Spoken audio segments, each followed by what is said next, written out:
What's going on, everybody? Happy Hump Day. Excited to have you with us right here on the Betting News Network. This is Saucy Wednesday, baby. All Sauce team. Excited to have you with us. Thanks for stopping by and kicking it to kick off 2.5 hours right here on the channel. That's Vsauce. That's Just Sook. And we got Danny Burke in the house with us. Our fourth horseman rocking and rolling today in the Saucy Lab. My name's Sweatpan Jesus. Stoked to have you guys here to talk all about this glorious NBA slate we have in front of us tonight, boys. The NBA is back. 12 games. Is it 12 games or 11 games? 12 games. 12 games. It is 12.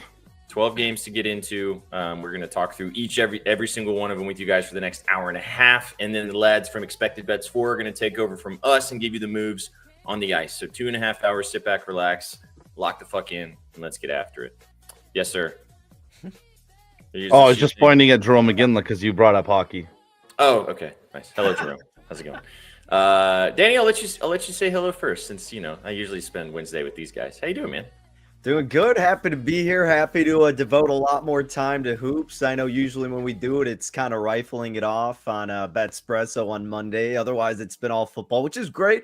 But certainly excited to switch it up and hear your guys' thoughts on tonight's action. I know, I'm pretty much deep into the prop scene and dabble a little bit with sides and totals, but I think it's nice to kind of get your guys' analysis too, so I can get a different perspective. So I'm looking forward to it and seeing what you guys are thinking for this big Wednesday night slate. Exciting to all of us kind of lean into props too. Chat does a little bit more as well. V dabbles on the sides. I sometimes will touch some sides too, but mostly props. So it'd be nice to have your kind of 2 cents, and it'll be fun because we're going to go game by game. We're going to cook the slate lay with the chat. We're going to cook a parlay at the end of the show, and there are some tasty, tasty nuggets out there tonight. As V was saying, we got narratives. We got birthdays. We got lots of fun matchups that we're going to get into tonight. And the basketball has been incredible, boys, the last couple of weeks. It's just been amazing stuff. So we got a lot to get to. We're going to get to those games. We're going to have Chef T join us in a little bit as well. He'll be popping in. You guys know how Chef is. He'll literally come in, say hi for Hey, I will say this, not with our homies over here at Bet Online. They got everything you want, anywhere you want. Everything and anything brought to you by our sponsors. Go check them out. Get a 55% deposit bonus with BNBOL55 code down there with that. Scan me. Oh, Corp. I love it. I love it. Really quick, can we just establish something too, since I'm newer here with basketball? Can we go through everybody's favorite team? I think I know. So obviously mine are the Bulls. I got Bulls. V is the Celtics, which doesn't make sense because I've seen him get roasted for it. Sook, I'm imagining, is the Raptors. No, Raptors are my second favorite team just because I'm Canadian, but I am a Boston Celtics fan. Why are you guys both Celtics fans? What's going on here? Because Paul Pierce was shaped the same way as me in high school, so I like the way he hooped. My cousin introduced me to basketball. He was a Celtics fan, but I have to say, I think it was the color green and in the shape of Paul Pierce. So I was just like, hey, man, maybe. But obviously, not even close. I respect the color green. That's my favorite color. But the shape of Paul Pierce, that's a new one. What about you, PJ? He hasn't pooped his pants like Paul, though. So I'm more of just a league fan. I grew up kind of a Grizzlies fan when I was back in the Zach Randolph, Jason Williams, Mike Miller days. But I don't like the Grizzlies that much anymore. I'm a LeBron fan.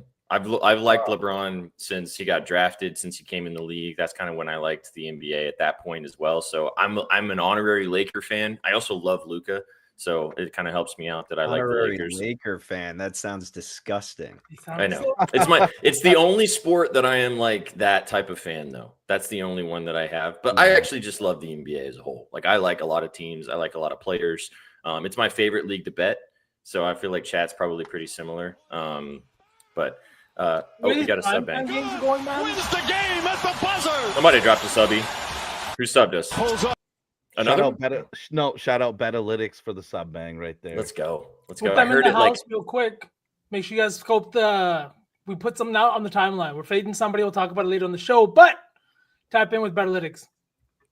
You'll appreciate this, Alex, if you're a big Mike Miller guy. I have a Vancouver Grizzlies jersey that I wear every once in a while, and it's got Mike Miller on the back.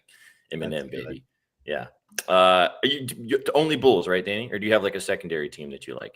No, I'm pretty much only Bulls. Like, I appreciate certain players and watch them and love watching them play, but team wise, it's just strictly the Bulls. I'm a loyal guy. You know, in football, we kind of have those pseudo backup teams, but realistically, it's still just a one team at the end of the day. And yeah, that's kind of how I am with the Bulls. I mean, growing up watching them was outstanding. One of my favorite sporting experiences, just from a fan perspective, was watching the Bulls in the Derrick Rose era, and certainly have not had the same enthusiasm until we don't. You know, this regular season Bulls team is fun. There's absolutely nothing they will do in the postseason, but they're going to give us some thrilling finishes as we've already seen during the regular season. So Danny is so even tempered. If I was a Bulls fan right now, I would be ramming shit down people's throats. We have see my DMs from Chewy.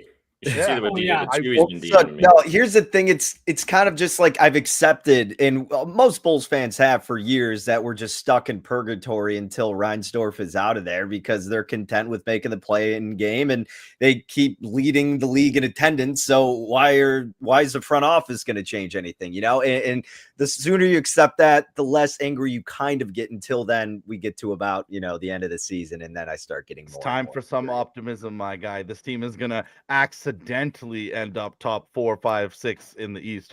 Maybe Josh Giddey, man. Josh motherfucking Giddey, man. And they're playing tonight against the Pistons, which should be fun. Hopefully, Cade and Jalen Duren play tonight. Giddey's looking like he might be coming back as well, so that should be a banger. Is that one's in Detroit, isn't it, or is it in Chicago? Yep, it's in Detroit. In Detroit. Okay, we'll talk about that game in a little bit. But yeah, I obviously love white guards because I grew up a white guard. And I was like, I got to formulate my game after somebody. I got compared to Andre Karolinko, though. That was what that was my comp. Another white guy. You grew up that Andre, you were the tallest kid in your high school. That's crazy. I was a 6'5" point guard. So me and my two other homies that are 6'4", 6'5", all started together, and they were both centers, power forwards. But I grew up a guard, and then I grew like 6 inches over the summer going into high school and became 6'5". So just stayed a guard. Big dog. Big dog. Exactly. Andre Karolinko went viral near the end of his career because his wife said in an interview that he gets a hall pass once a year. I know. We talked about this. I think it was last year. I have to bring it up every time. Every time Karolinko. AK-47, I am bringing up his hall pass. Yeah, absolute G. He was a hooper, man. What an absolute hooper. That whole team, Mehmet Okur, they had D-Will. That was a good team. Oh, Darren Williams. They're fun to play with in 2K. They were. Yep. They were. Darren Williams, man, that's one of those what ifs careers, like, you know, the Derrick Roses of the world, but Darren Williams is another one that gets forgotten. Brandon Roy was always the top one from that era that I think about. Brandon Williams, or Brandon Roy too.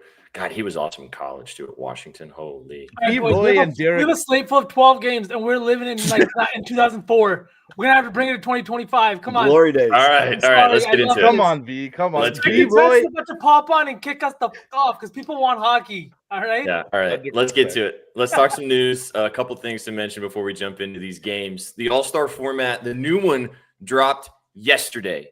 So let's talk about what we are looking at in this new All-Star format. I'll just kind of read it off for you guys, and then we can kind of gab about it for just a minute before we jump into these games. 3 teams, 2 U.S. and 1 from the world. There will be 4 games, 12 minutes each of each game, round robin style. So each team will play each other 2 times. Championship is the top 2 from the round robin meet in the game 4. The All-Star selections will work. There's 24 players, 12 from each conference. Yeah, we'll make you rich. Just stick around. 12 from each conference and selected without regard to position. So that is kind of what we're going to be looking at from the perspective of the new All-Star formatting here. Boys, what do you guys think about this? It kind of just dropped yesterday. I've seen a lot of different opinions about this, either on the timeline, people kind of bitching about it. I like it. I think it's going to be fun. Do you guys have any crazy takes about this new All-Star format? Are we looking forward to it? From myself, honestly, I'm indifferent. The All-Star game is fun until I watch the game and until I see some actual motivation in this game. I'm really not going to give a shit about what the format is. I just want to see what the product looks like on the court. As for the voting, I'm not exactly as well versed in what this could mean, but oh, damn it. Oh, we got him. Oh, he's good. He's back. That's the quickest one ever. We're good. But yeah, I just wanted to hear more of Sook's thoughts because I know Sook, when you're looking at this in terms of all-star selections and what this means for players in the long term, you probably have a better scope of that. It's actually hilarious because the full rules haven't been released yet because the voting is still going to be the voting. We don't know if they're going to get an even number of teams to get to the 20. They're going to still have 24 selections, but they still need to fill each team properly, USA versus the world. So Adam Silver has already come out and said that he might have to add a player here or there to make sure the teams are even. So we might have actually more than 24 All-Stars. This seems like the NBA is just kind of reaching to try to get this format to try to get us excited.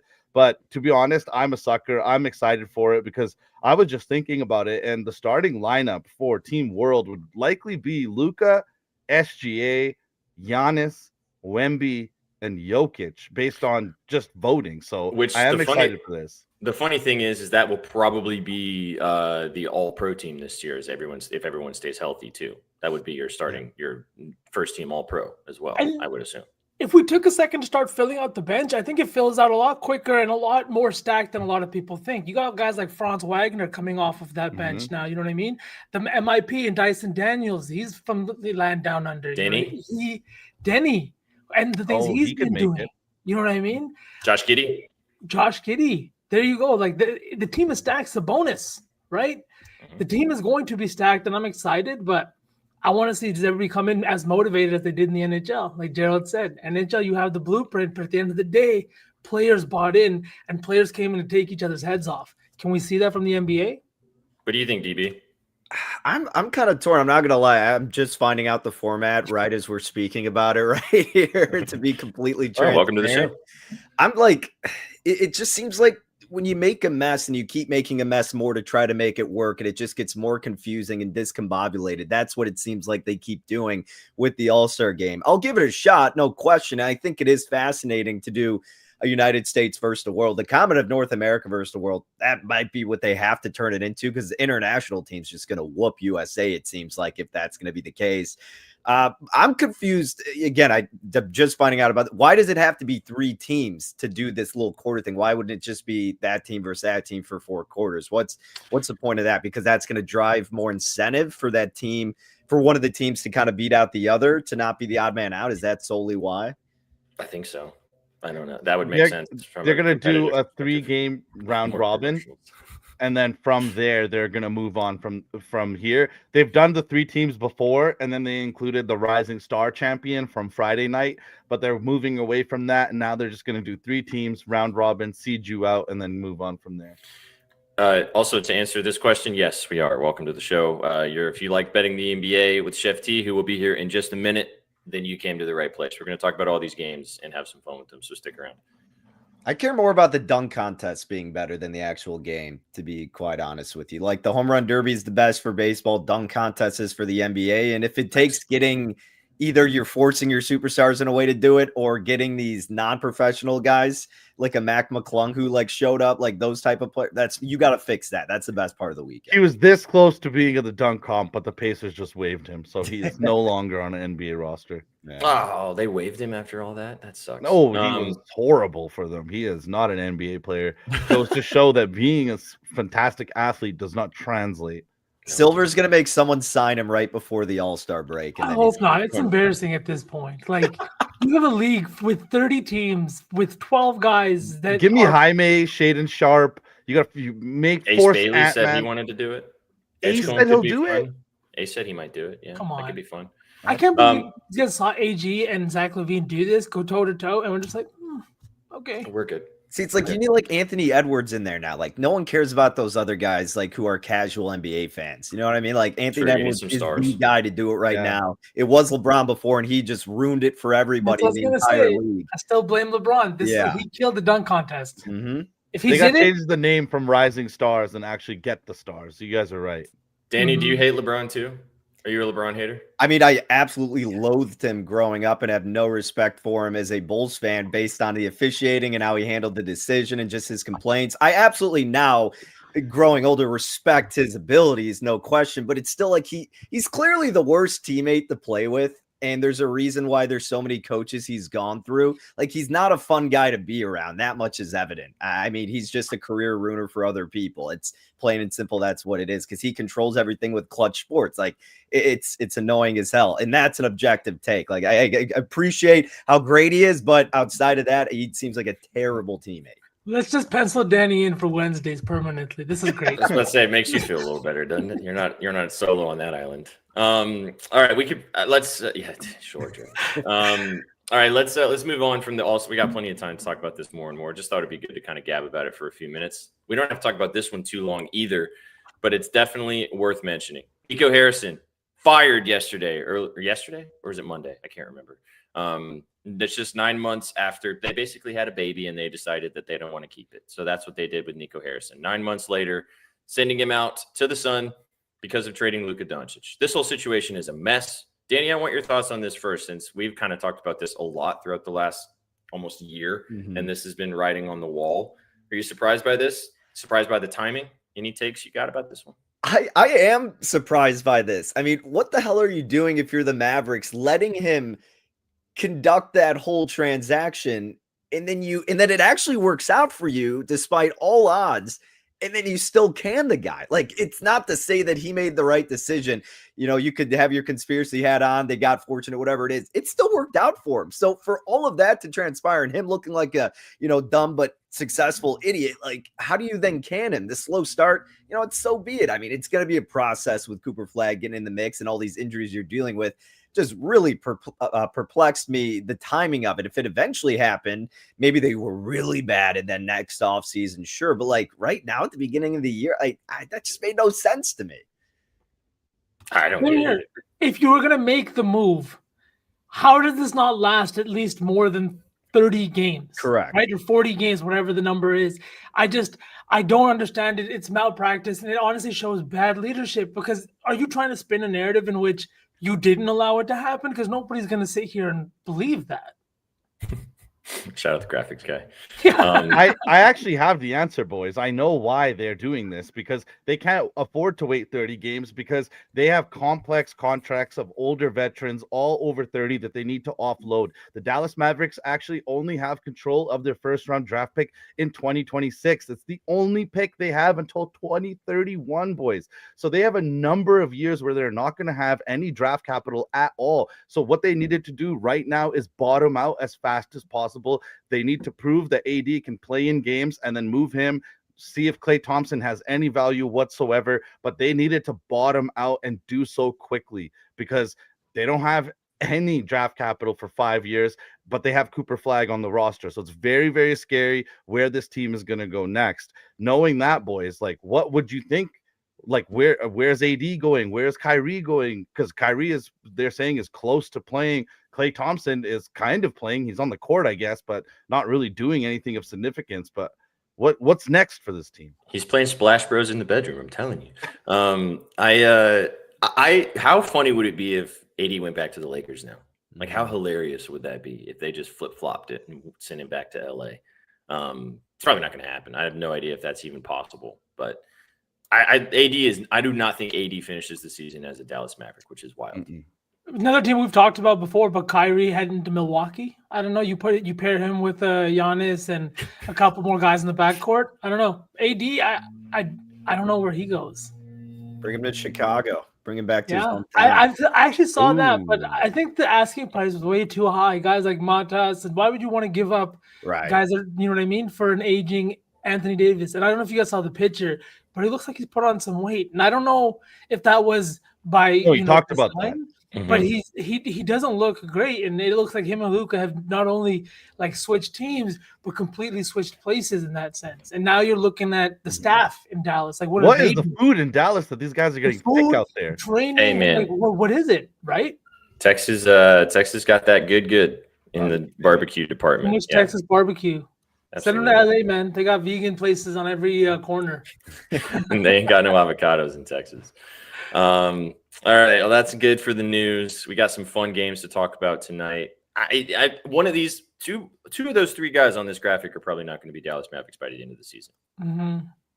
We can agree on that, right? Yep. Which maybe Kyrie sticks around and they want to build around what he could bring with Cooper Flag and kind of see if they can compete. But if it turns into they just want to totally punt on this season and get as much as possible going into next year on what could be a loaded rookie class, we're going to find out. I think you punt, man. Punt, stack the draft capital, build something new around Cooper Flag. What's Kyrie bringing to this roster, realistically? Sure. All right, boys, let's get to it. Let's get to it. We got a great slate in front of us. Just a couple bangers tonight, some massive games with 2 MVP candidates going toe-to-toe. You got Wemby and company playing tonight. Those Dallas Mavericks we just talked about are playing tonight, fresh off the Nico firing. Let's dive straight into it. Let's get straight to the big matchup of the night. Chat, as always, let us know what you guys like as we get into each individual game. We will pick one play from every game to put in a slate lay, put a cup of coffee on it, have some fun. We'll cook a parlay at the end of the show with all of our favorite bets, and you guys let us know in the chat what you guys like as we get to each individual game. Lakers, Thunder, taking on what we got going on here. Los Angeles coming in, Luka Doncic playing the best basketball we've seen him play in about 2 seasons, leading the league in points per game, averaging almost a triple-double. SGA is also playing fantastic basketball. He hasn't even played a fourth quarter in 6 of the Thunder's 11 games, and they've only lost 1 game, which I thought was insane. Danny, you wrote about this game at bettingnews.com. I'll kind of let you kind of talk about it a little bit more, and then we'll talk. I'm sure we all have bets in this one. So, but I'll let you tee us off. Yeah, I mean, the biggest difference here certainly is the lack of defense that the Lakers bring to the table, because offensively, they've been great despite the absence of LeBron James. You look at their points per 100 possessions, they're 6th, and then they're 3rd in effective field goal percentage at 58%. Is the Los Angeles Lakers right now. And then defensively, they're 23rd in defensive effective field goal percentage, allowed 21st in defensive points per 100 possessions. We know how well balanced this Oklahoma City Thunder team is. I don't need to rifle through their stats, but just to show that there's been no championship hangover. I mean, they have 1 loss and they have an average winning margin of over 14 points, by far the best in the association. And I don't have a bet on a side because I'm not the biggest advocate for laying larger-ish spreads. To me, like over 6 kind of qualifies as that. And I'm not saying that's a sound practice to, preach or even follow, but that's just me and knowing what transpires at the end of NBA games with so much BS, ticky-tack fouling, all these things that could just backdoor you and completely screw you. But if you are leaning toward the Thunder, another reason to kind of potentially add to that conversation is just a difference in transition play. I mean, Oklahoma City is outstanding on both sides of the ball. They're first in both offensive and defensive transition efficiency. The Lakers, 26 offensively, 17th defensively. So that's going to be a big difference maker as well. Could certainly aid the Thunder into covering this bigger number if they can keep that going. The play that I leaned toward, I didn't have an official one, fellas. I was looking toward the total over. I know it moved from about 228.5 up to 230. I haven't checked it lately, so I don't know if it's moved back down a little bit. 229. So at 229.5, I'd actually consider playing this one. Again, these guys, true shooting percentage, the Thunder 11th, Lakers are 2nd, and the Thunder on the second leg of a back-to-back, perhaps a defense a little bit weary. And if I'm not mistaken, Lou Dort is out for this game too. So another defensive piece that's absent. So I think it's going to be a run and gun type of game that does stay close. You get the clock to stop toward the end of the game. Some fouling kind of helps with more points there. So that would be my strong lean, is his total going over. Yeah, I like the Lou Dort mention is good because he was definitely questionable. He just got ruled out a couple hours ago. Obviously, the torture chamber will not be in existence in Oklahoma City tonight. I'm going to get the chalk out of the way so we can kind of talk a little bit deeper into this game. I took Luka over PRA. I know it's chalky. I don't really care.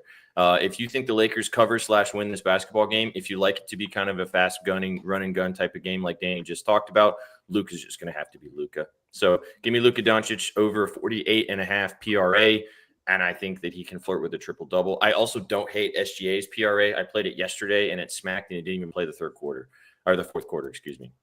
So I think both superstars, both MVP candidates, should go toe-to-toe in this game. Neither one of them have fantastic defensive matchups on either side. So I just think that both of them should cook. I went with Luka, but I have nothing wrong with taking the stars here. But there's a lot of other props that are worth talking about. Sauceman, what did you find in this game? Same side, and I like the overlook a lot, Danny. I think it's going to be one of those games. It's Austin Reeves over 31.5 PRA. I think it might have ticked up to 32.5 in some spots right now, but this is something that's put on my radar last year. It's the fact that he played his college ball here at Oklahoma, and you guys know I love a good narrative.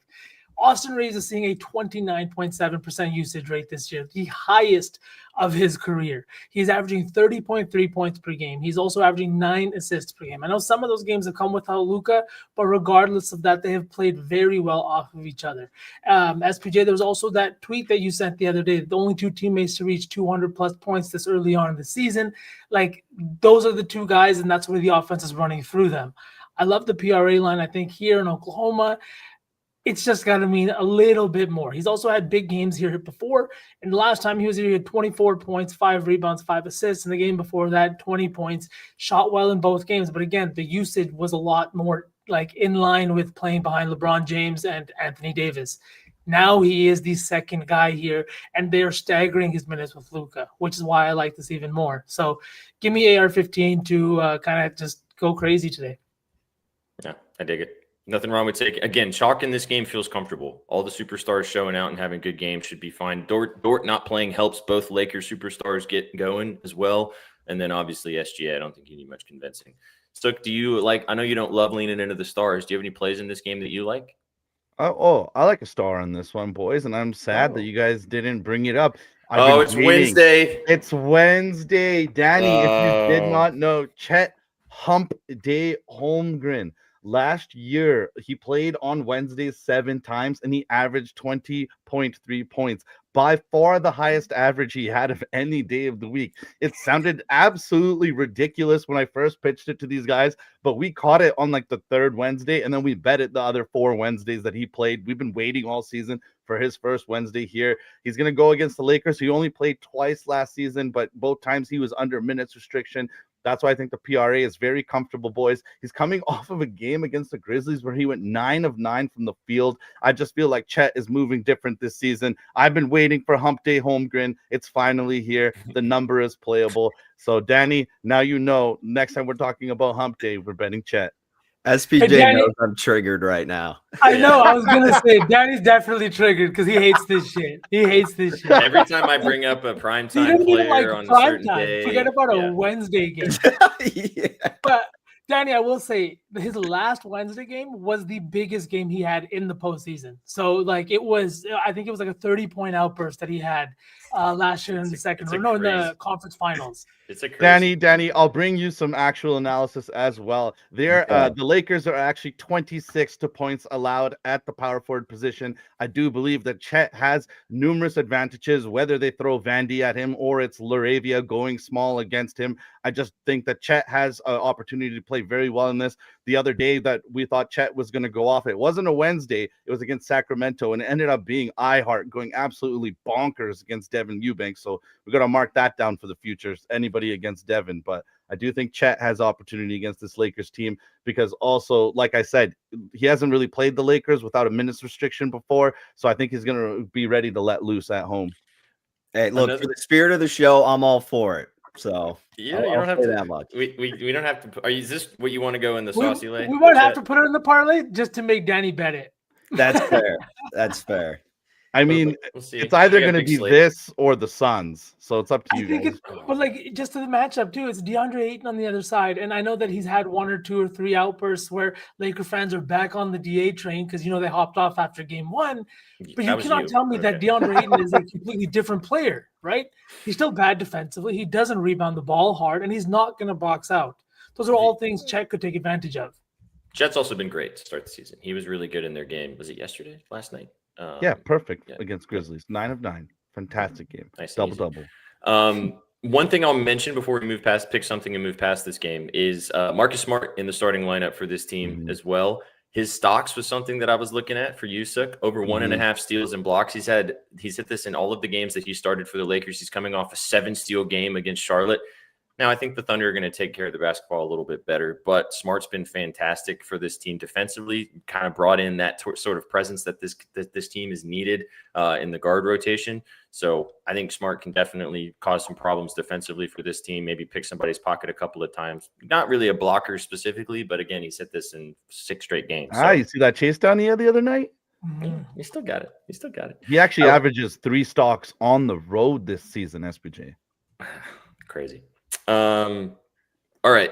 No, also the Thunder are banged up. It hasn't mattered for them because they're so deep, A, and they've been blowing people out, B, so they've been able to sit their stars in the fourth quarter in most games. Like I told you, SGA hasn't played the fourth quarter in 6 of their 11 games to start the season, which was an insane stat, and has still been crushing his PRA, which is also crazy.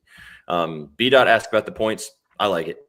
I don't think there's any reason that if this game stays relatively close, SGA is probably going to score 30 to 35. He also had a 40 piece the last time he played the Lakers last year.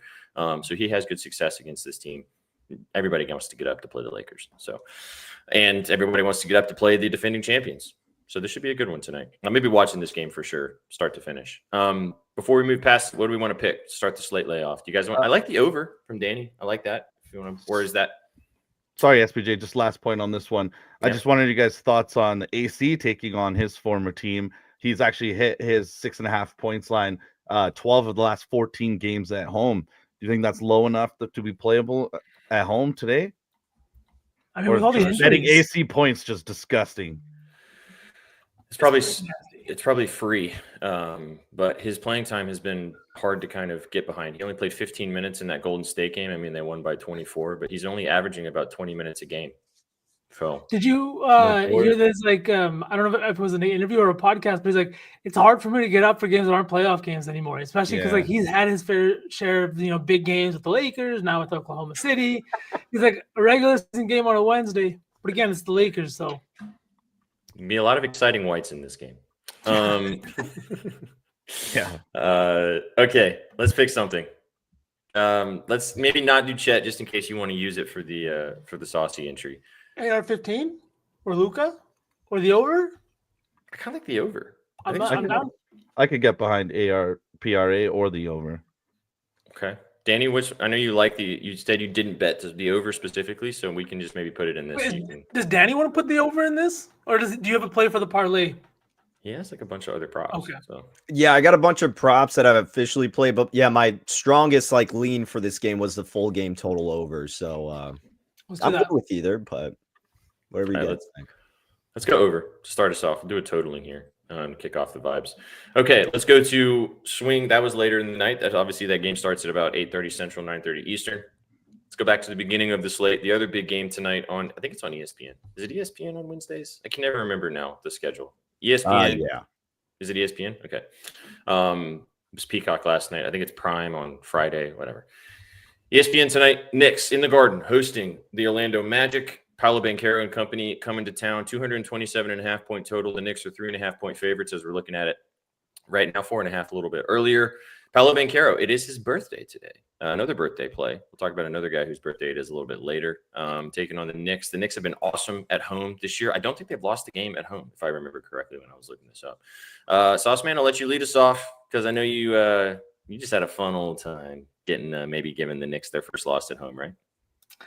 Yeah, man. I think that this is going to be one of those spots. The lines moved now to 3.5 as we're looking at, and I think this is a spot where the Magic are getting a little bit better game by game, and it just feels like, I don't know. I'm always down to fade the Knicks, basically. I opened up Betalytics today. They love this line. They love the money line, and we're doing a little bit of a giveaway. If the Magic do win outright, sending somebody home with an all-sauce beanie and $25 from Betalytics because they're absolutely goated, but give me the Magic. Paolo on his birthday, I like the narrative. The Knicks defensively have not been as good, in my opinion. They're also on the second night of a back-to-back, I believe, today.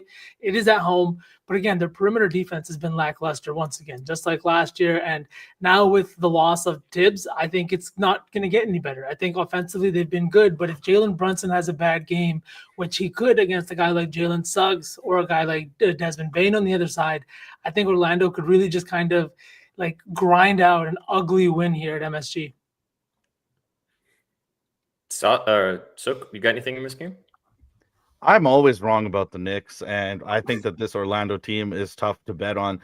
That offense is looking grody. I know that they won the last game. Desmond Bane had that big game winner, but Desmond literally admitted after the game that that was supposed to be for Paolo. So that still tells me this team escaped with one. They haven't really figured it out. The defense doesn't look as good as it was last year. So this is a game that I'm kind of fully out on. I did look at Jalen Suggs' PRA. It's hit 3 straight 19.5 against the Knicks, but there's a little juice, so I didn't get to the window on it. I don't know. I hate betting the Knicks. My hatred makes me see them the wrong way. Danny, do you hate the Knicks too? No, I don't really have any disdain for the Knicks necessarily. I would actually lean toward New York in this spot. But again, I'm probably not going to look to lay over 3. I'll wait for an in-game spot and kind of see what tempo we get out of both clubs. Because as we've mentioned, I mean, this Orlando team has gotten off to such a rocky start. The Knicks have been formidable at home. And, against a Orlando team that should be improving and does have Paolo, it's tough to kind of do it pre-flop. But, I'm still going to put more stock into Brunson and company. New York's defense, yes, definitely over the long haul, like you were mentioning, V should be taking a hit with the absence of Tibbs being their coach, but they are first in points per possession right now in offense. Orlando's defense, which is great last year and they could build their foundation on, that has not been the story for them thus far. So I'm kind of hesitant to wonder if they're going to improve or not. New York taking the 4th most shot attempts from deep, and Orlando's 22nd in 3-point opponent accuracy right now, 37.2%. New York's got the advantage in half-court offense and transition play as well. So I get the lean toward New York, but I get it. Second leg of a back-to-back, Orlando seemingly getting better, probably a better in-game spot overall. I like what Alex is saying in the chat of Josh Hart coming back off the bench here. Mitchell Robinson's kind of in the starting lineup, but we know that him and Hart are probably going to end up playing the same amount of time. He's hit his PRA in 5 straight games. I like the RA a little better, but boys, he has destroyed the Orlando Magic in his career. 14 rebounds, 2 assists, 13 rebounds and assists, 5 and 5 hitting the RA, and he had a triple-double against this team last year as well. So I think as long as he gets us, a decent 20, 25 minutes, which he has been more recently as well, coming off that injury to start the season, I have nothing wrong with taking Josh Hart in this spot. I don't have any bets in this game either. I don't really like this game, but I think that's a really good shout from Alex in the chat. PRA looks good too, 17.5, or just the RA if you want to go the raw direction. Yeah. I also looked at Mitchell Robinson, as gross as that is too. His PR has been smacking. I mean, obviously not really a formidable scorer, but back-to-back games, almost flirting with double-doubles. 12.5 is his PR. He's had 10 and 8 rebounds in both of those games. Not really a bunch of success against the Magic specifically, and the Magic are one of the better defensive teams down low. But as we talked about, this Magic team, I thought all the defensive numbers from last year we saw, I think we got to throw out the window. Like, I don't know if they're going to be the same defensive juggernaut they were last year. So, yeah, a couple looks. Don't love anything in this one. I'm probably not even going to watch this game. Don't like either one of these teams right now. I just wanted to comment on this because we're talking about these two defenses not being themselves. The Knicks actually this year are bottom 10 in 3-pointers allowed. So if you like any of the Magic for threes, Knicks let a lot of threes from their opponents go. And I found this weird little nugget. Last time I brought you a nugget that's hit this much, it was AJ Green of the Bucks. 10 straight times he's hit his threes. It was plus money. That day he only hit 1 3, so we should have taken the under, but we didn't touch it. I have one for you here today, boys, that's hit 19 straight times. Oh, man. And it's plus money today. Is it hitting for a 20th straight time? Who knows? But I have to bring it to your boys' attention. Franz Wagner, 2 threes is plus 100 on most books. He has hit it 19 straight times when facing a team that's bottom 10 for 3-pointers allowed. When he faces a team that's bottom 10 for 3-pointers allowed, he averages 5.7 threes per game, which is way over his average. I like it. I was going to bring up Franz. He's been really good this year. He's shooting better from 3 too. I know he had 19 points in the last game, but he only took 10 shot attempts. A lot of them came from the line. He's aggressive. He's getting to the line, and I think they're leaning on him more to be a consistent type scorer, because you can't have both of your top scoring guys shooting like almost 42% from the field. Somebody has to be a little bit more efficient. Franz has kind of been that guy. The everything you just said though about last time AJ Green had 1 makes me feel a little bit suspect, but 2 threes for this guy against a team that is really bad on the perimeter. I kind of like his points. Just his points. He's had good games against the Knicks too. I think he had a 30-piece the last time he played them. And he's obviously been yeah, Alex knows. Yeah. What do you guys, any thoughts on the total before we pick something to move on? V, I know you said you'd like the Magic to cover. Did you look at the total, the 227? It feels like Danny said, they haven't been giving up a ton of points per possession, but like on the perimeters where they're kind of been bad. That's exactly where the Magic have struggled. So I don't know if I want to bet on an over. I'm just hoping that the Magic defense kind of wakes up for at least one game tonight in terms of picking a side. The Okay. over has hit in 10 of the last 14 games for the Orlando Magic on the road. The Knicks have been good at home too. Mhm. Okay, how do you guys feel about putting Josh Hart's PRA in this and then moving on? Because I know Danny's kind of on the other side of your Magic play V, so I don't think we can put that in this late. Yes, sure. You didn't sound very convinced. Hey, who's ever got the most conviction? I trust all you guys. So I don't have an official play, so you can't. I don't think you should go based on my analysis alone because of that. So if V likes that enough, He's got money on it. I like, but we could also do France for 20. I think I like Hart. I like but that too. I really don't understand. Like, I know his playtime has been weird because he's coming back from injury, but I also don't know how much he works in a Mike Brown offense. I know that sounds weird with how he played last year, but Mike Brown likes a very high-paced, high-scoring offense. And what is Hart doing in that regard? I don't know, but I could be wrong. I could be way off. Let's take Franz then. I think we can Works. all agree on Franz 20 plus. Little juice, but that's okay for this ginormous parlay we're putting together. 12 legs? Yeah, sure. Well, we're gonna skip a couple. Probably. There's some stinkers in here. All right, let's move on. Let's talk about Danny's team, the Bulls, taking on the Detroit Pistons. 1.5-point dogs are the Pistons as we're looking at it right now. Austin likes the PRA. Sub it out if you want to, Austin. 1.5-point dogs are the Pistons at home. The Bulls, this total is also pretty high, 235.5, as both of these teams have been great to start the season scoring the basketball. It's still not officially confirmed whether or not Cade Cunningham and Jalen Duren. Thank you, Jalen Duren. I always want to say Jaren, and it's not. That's Jaren Jackson. Jalen Duren is going to play in this game. They're both questionable. Neither one of them went through shoot around earlier today. Josh Giddey is also questionable with that ankle sprain. He did go through shoot around earlier, so it's looking like he's going to play tonight after missing their last game. Danny, since you're the resident Bulls fan, is this for like a buy high spot on the Bulls on the road here after that crazy game against the crazy Cade triple-double against the Wizards in overtime, or what do you think about your team tonight? Yeah, I'm honestly really curious to get your guys' thoughts from an outside perspective here. The way I look at it, my first thought would be to look toward the Bulls. I mean, we see so many highlights of them and how they're playing a lot of these teams competitively, but there's clearly a lot of flaws with this team at the same time. I mean, you saw that was evident against the Spurs when they blew the lead, and the lack of depth is going to hurt them throughout the long course of the season, and not having a productive big body alongside Vooch could. Because Vooch, their problem has been and will continue to be Vooch isn't a center, but he has to play like one because they don't have any other productive guy alongside him. And look, it's really hard to get a guy like, say, a Jakob Poeltl or a Zubac or a Hartenstein, like someone who can fill that role. There's not that many available, and the Bulls don't have that. So that's something that's going to hinder them for a while, and I think that could hinder them in this game against some Detroit big bodies who defensively have been an improving group, have more weapons offensively to close out the game, with the Bulls missing a guy like Kobe White to help produce. And you have the revenge angle a little bit. Now, I don't buy into that as much in the NBA, but because it's early in the season and it happened fairly recently, I think that's a bit applicable here.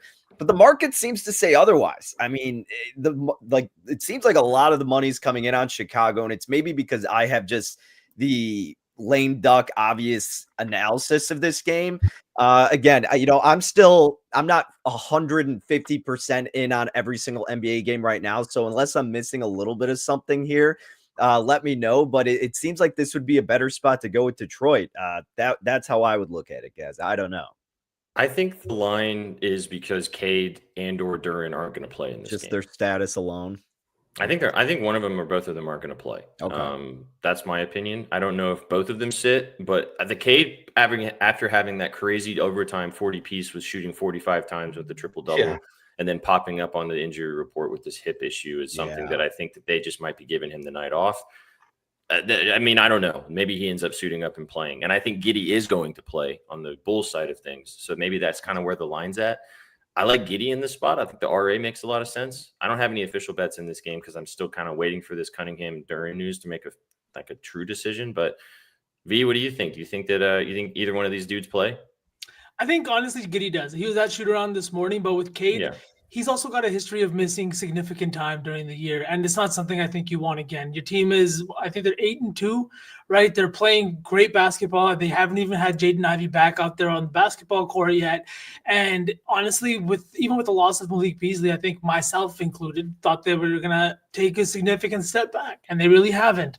So I think you got to keep your guy healthy. If anything, Duran plays, and books always know before we do, well in advance, if somebody's going to be out. That's just how it is in the NBA. And I think that's exactly why the line is sitting here towards the Bulls. Yeah. I like the value in the Bulls here. They've been playing very well. I think if Giddey comes back, their pace picks up again, and that's when they're at their best. If Cade's out, I think the Pistons have trouble establishing their own pace of play, because we know Cade is a guy who likes to slow down the offense, set up a little bit, sometimes get into the post.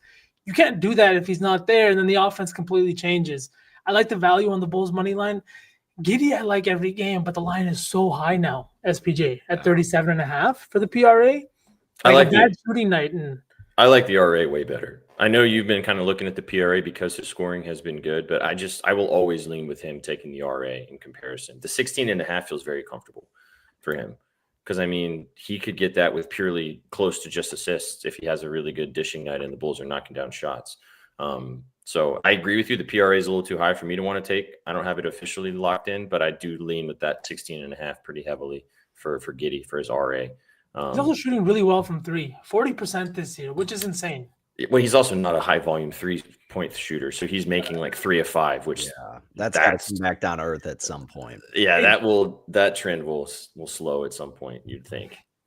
So, Sook, what do you think about this game? Do you think that Cade or Duran, you're pretty tapped in with these Pistons? Do you think one of these dudes sits, or what are you feeling about this one? I don't think Cade plays. I'm just seeing that. I had a narrative play that I was chasing down. Matthias Bezelis and Ron Holland Jr. were teammates on the last season of the G League Ignite before they went defunct. They're friends. They actually have had quite intense back and forths in the summer league already. So these are two guys that are going to get up to play each other, two friends that like playing each other. And I don't think that Cade plays simply because Ron Holland's PRA line has skyrocketed to 25.5. And I think, just like V just said, the books know before we do.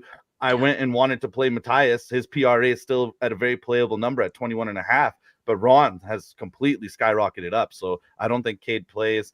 I didn't get to the window on anything in this one. I literally was looking at Ron when you were talking. Yeah, chat. I would say I feel 95% confident Cade Cunningham is not playing in this game. Ron Holland's PRA should never be 24, 27.5, 25.5 on a normal starting role. No, and the buddy narrative doesn't move the line that much. And speaking of what Sook just said, they just played. Buzelis had 21-6, and then you had Ron with 19-4-3. I mean, that's a lot of fun. They're two super athletic guys, and they like to show each other up like that. Mm-hmm. Wait, so can I ask you to pronounce his name again? Matthias Bezelis? Matas Buzelis? Matas Bezelis. Matas Bezelis. How do you say Tom Thibodeau? Oh, I'll never get Tibbs' name right. Say Tibbs. Thibodeau. I only had to say because I remember when I would come on and I corrected or looked up something, and you guys were saying how V would always get the names wrong. So I figured I had to support V one of these times. Honestly, pencil it in, boys. Wednesdays with Danny. You're just flying on the V side of the screen. I need to maybe flip the screens over. I know, I got to sweeten him up a little bit from this past week. He feels bad for me after what I go through on Monday night. From the Packers lore.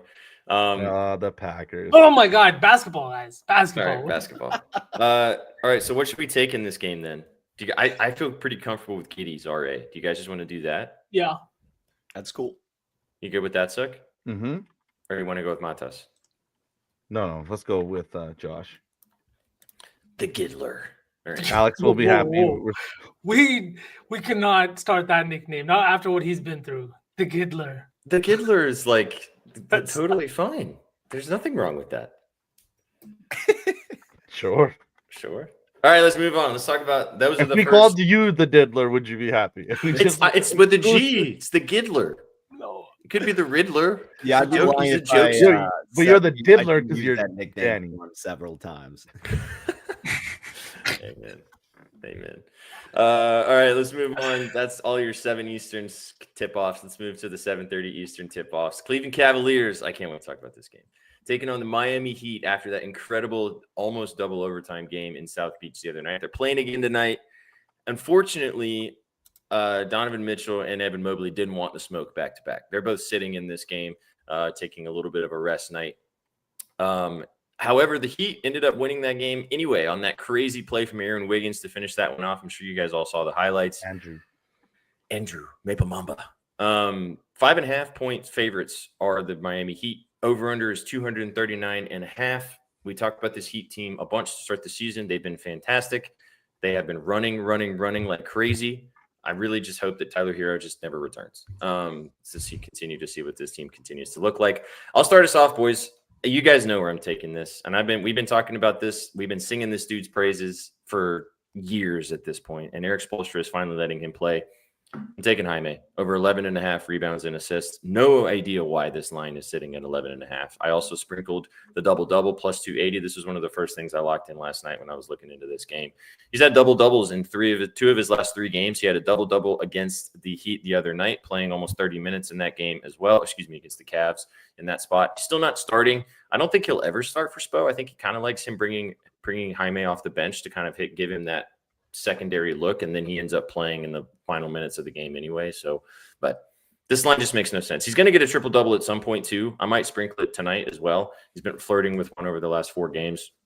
Set it, forget it. Give me Jaime over 11.5 rebounds and assists. I like the PRA too if you want to go that direction, but he's hit this with almost just rebounds in his last 3 games. So I love Jaime Jaquez in this spot. There's a lot of good stuff in this one though.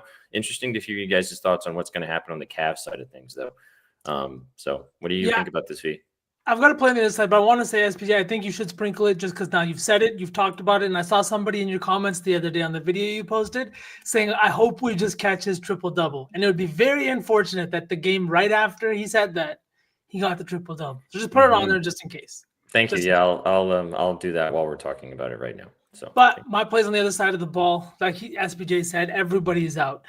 Jared Allen is coming into this game. In games without Evan Mobley in his career with the Cavaliers, in 24 games, he's averaging over 19 points, over 12 rebounds per game, and he has been absolutely fantastic.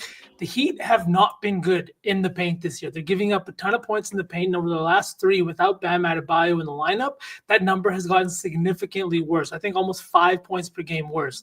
Not just that, but second chance points. They were already ranked 30th in second chance points allowed, but the number, they were giving up almost 19.6 points. That's ballooned up to 26 points per game on just second chance points. Jared Allen leads the team in points in the paint, leads the team in second in second chance point, right behind Evan Mobley. Like I said, Mobley's not playing today. Lonzo Ball is getting the start, it looks like, and he is a guy that just helps his big man thrive, rewards his big man. They just played on Monday night. He only played 21 minutes, and that had a lot more to do with the pace of play, and he kind of got played off the court. You can't do that without Evan Mobley out there against guys like Jaime, Norm Powell, and guys that can drive to the hoop and finish through contact. You're going to need a little bit of a paint presence and somebody to hit the offensive glass. So give me this guy over 27.5 PR. Not PRA, just PR.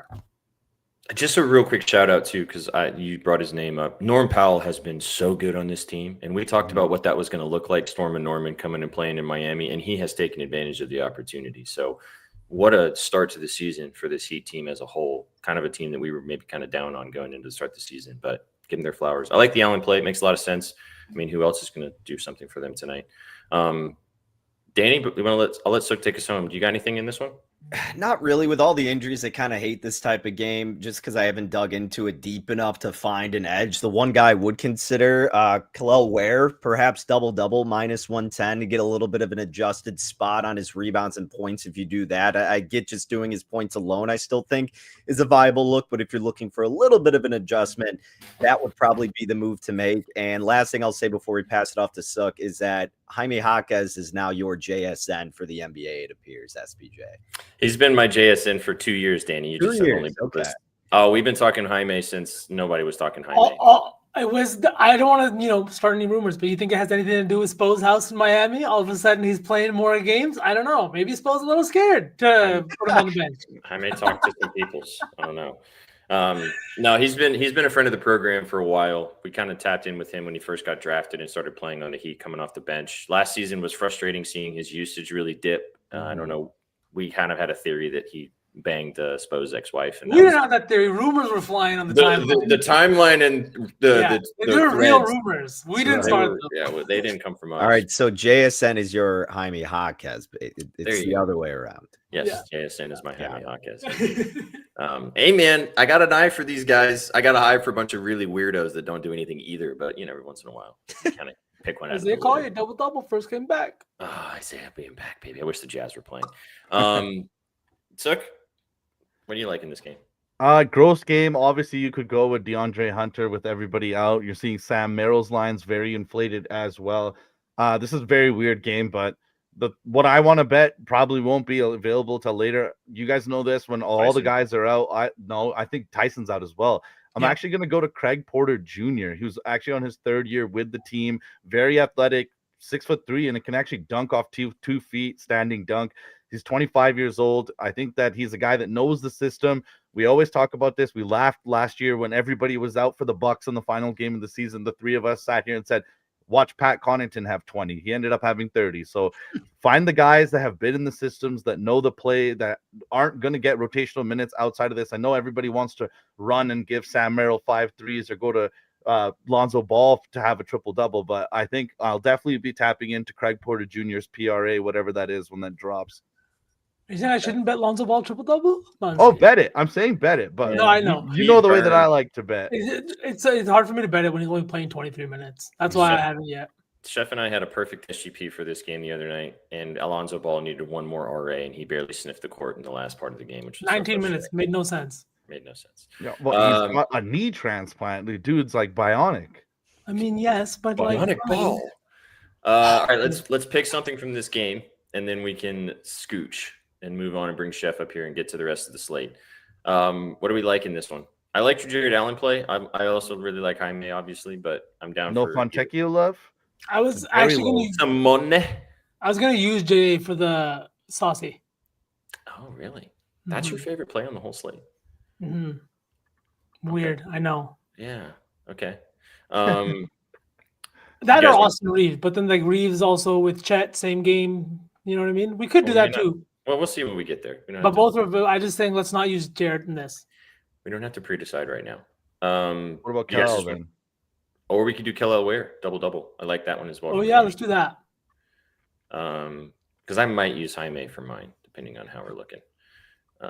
Where's Kel Ware? Minus 108. Or should we just take his rebounds at like 8 or something? What's the line? That works. Oh my God. That'll be soft. Well, we can just take the rebounds at 10 and forget about the points. Yeah, let's just take 10 rebounds. That's fine. He's probably going to have like a 25-point double-double now, but whatever. It's a big parlay. Okay, let's move on. Let's go to you guys' team, but let's bring Chef up to get involved with that. What up, Chef T? Jeffrey looking nice in that white hoodie. Brother. What's up, good? How you doing? Good. How are you? Good. Ready to rock and roll? We're going to talk about these. You came at the perfect time. You get to hear these guys glaze their team. No. Boston Celtics taking on the Memphis Grizzlies. 7.5-point faves are the Celtics here against Ja and company. V, I'll let you kind of take us away here. I don't really know anything about this game. I don't really have anything in this game, so you can kind of lead us off here. Do you like anything in this one with your squad? Not really, no. I have not had the most success betting these guys outside of betting Jaylen Brown. Second night of a back-to-back. I'm assuming he's going to play. We haven't heard any news yet, but this is a Memphis team that's giving up a ton of points. They're also on the second night of a back-to-back with travel from New York. Not too far, but again, on the East Coast in a different conference against a team you don't play a ton. It just feels like a spot where they might give up a ton of points, and I think this is the first time the Celtics have been like a 7 or 8 point favorite in the game. So I don't know. I didn't have any plays in this one. Sook? 0 plays. I wanted to play Cedric Howard over his PRA. It's been smacking, but I'm not seeing it on most books, and I do think that he's going to have an opportunity to play well against us at 6'5". He's got the size to take on Pritchard and Simon, so no official plays in this one. You guys know when that Celtic spread is 7-9, I never want to touch it, ever, even with the lowly Grizz. I'm seeing Cedric Howard's PRA at 24.5, and his RA is 9.5.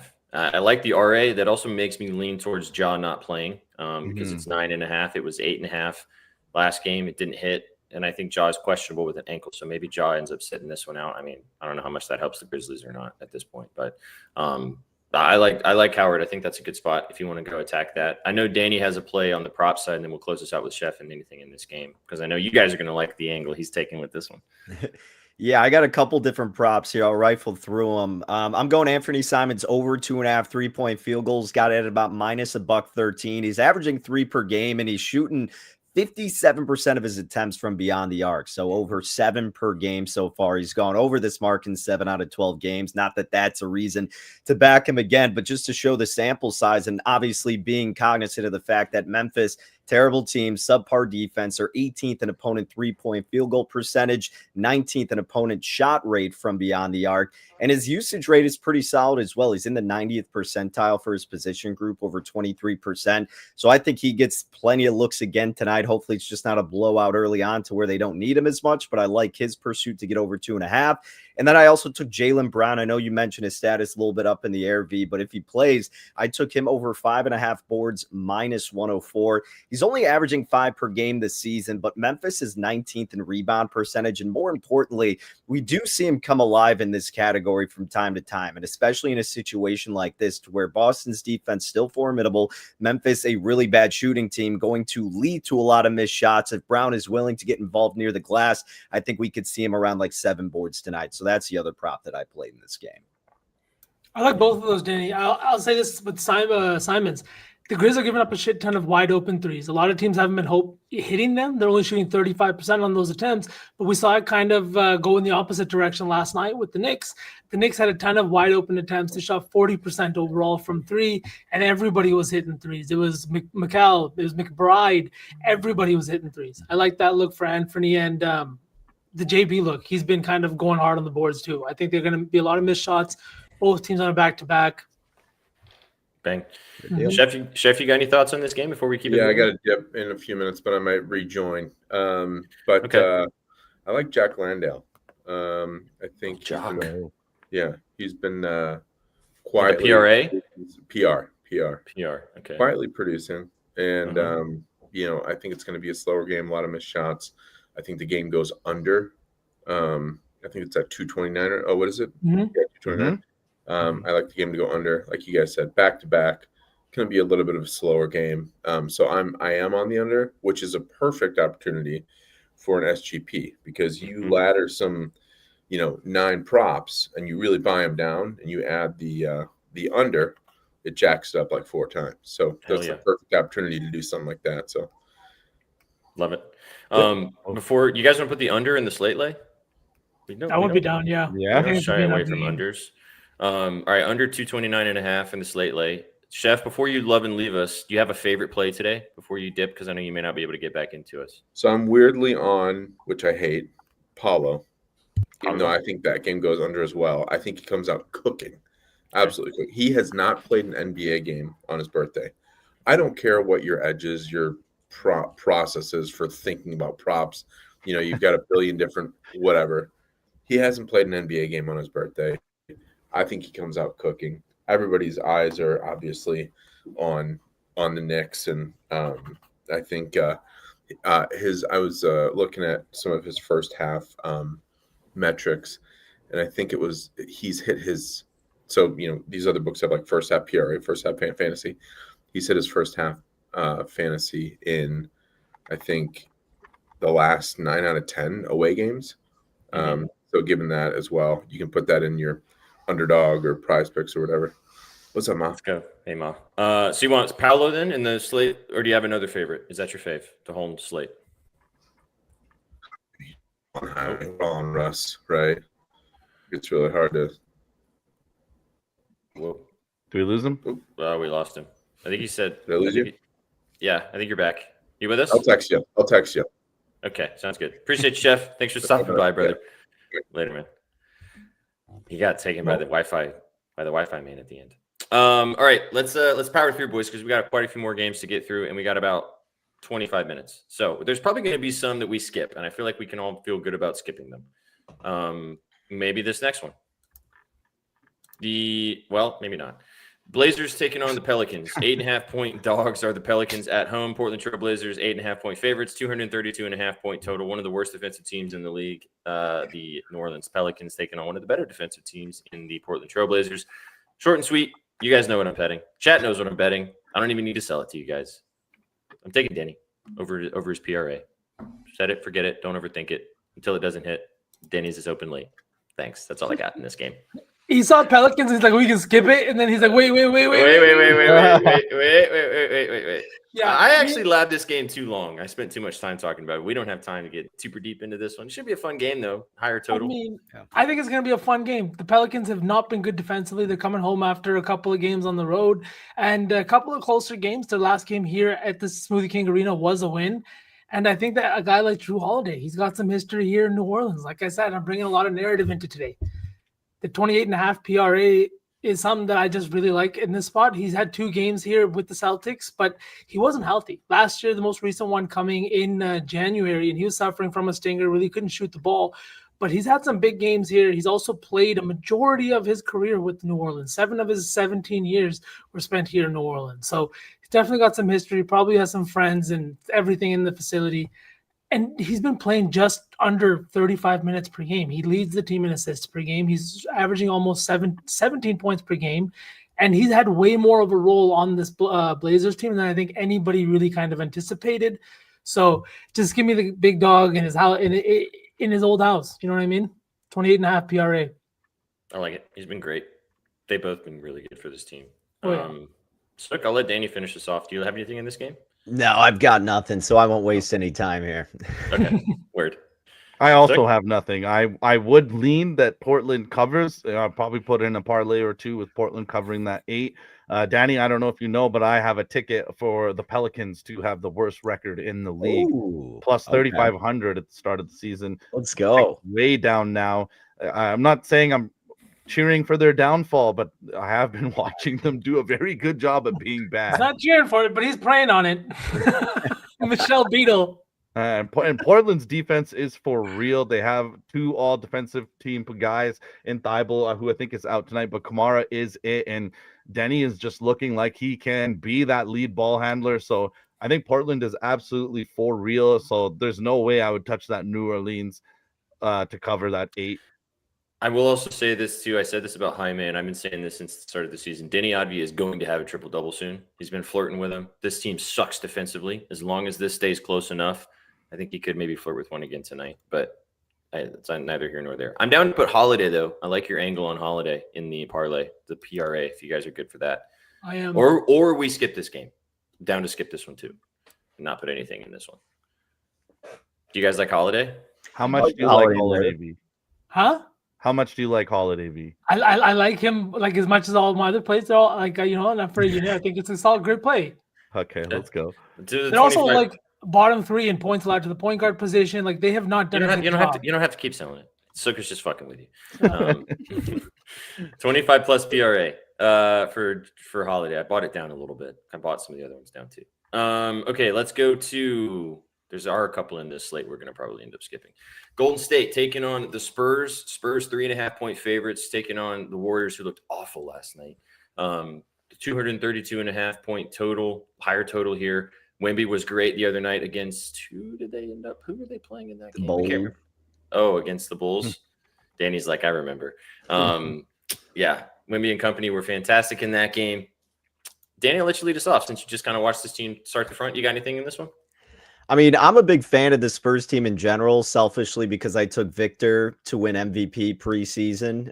So I'm a big fan of his, and I love the addition alongside with De'Aaron Fox. So they're just a fun team to watch, right? Like I said at the beginning of the show, I like watching players more than teams, and I think obviously this duo is a fascinating one to watch. And this is going to be a really compelling game, certainly because of the comments that Jimmy Butler made in the locker room. So I know everybody's going to have their eyes on this setting and to see how they respond. But honestly, I'm kind of tempted to look towards San Antonio. I'm not in love with the play necessarily because you still have a veteran-laden group on the other side that may respond accordingly in this matchup to where now you have to look and evaluate the Spurs as a marquee matchup, kind of one of those top-tier teams when you have arguably one of the faces of the NBA on the other side.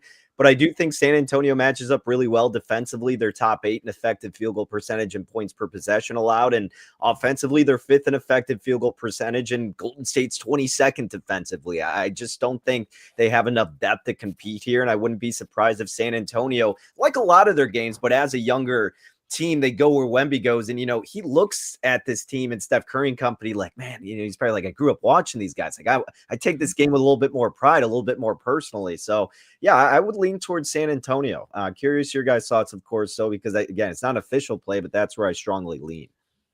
I kind of lean the same way. I think that this team has been fantastic, and I think Stephon Castle is somebody that I want to talk about, and I think has really helped this engine go this entire year.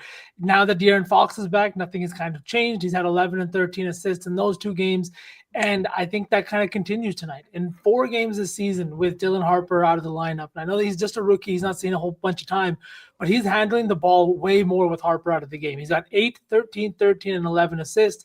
He's averaging 17 potential assists in this game.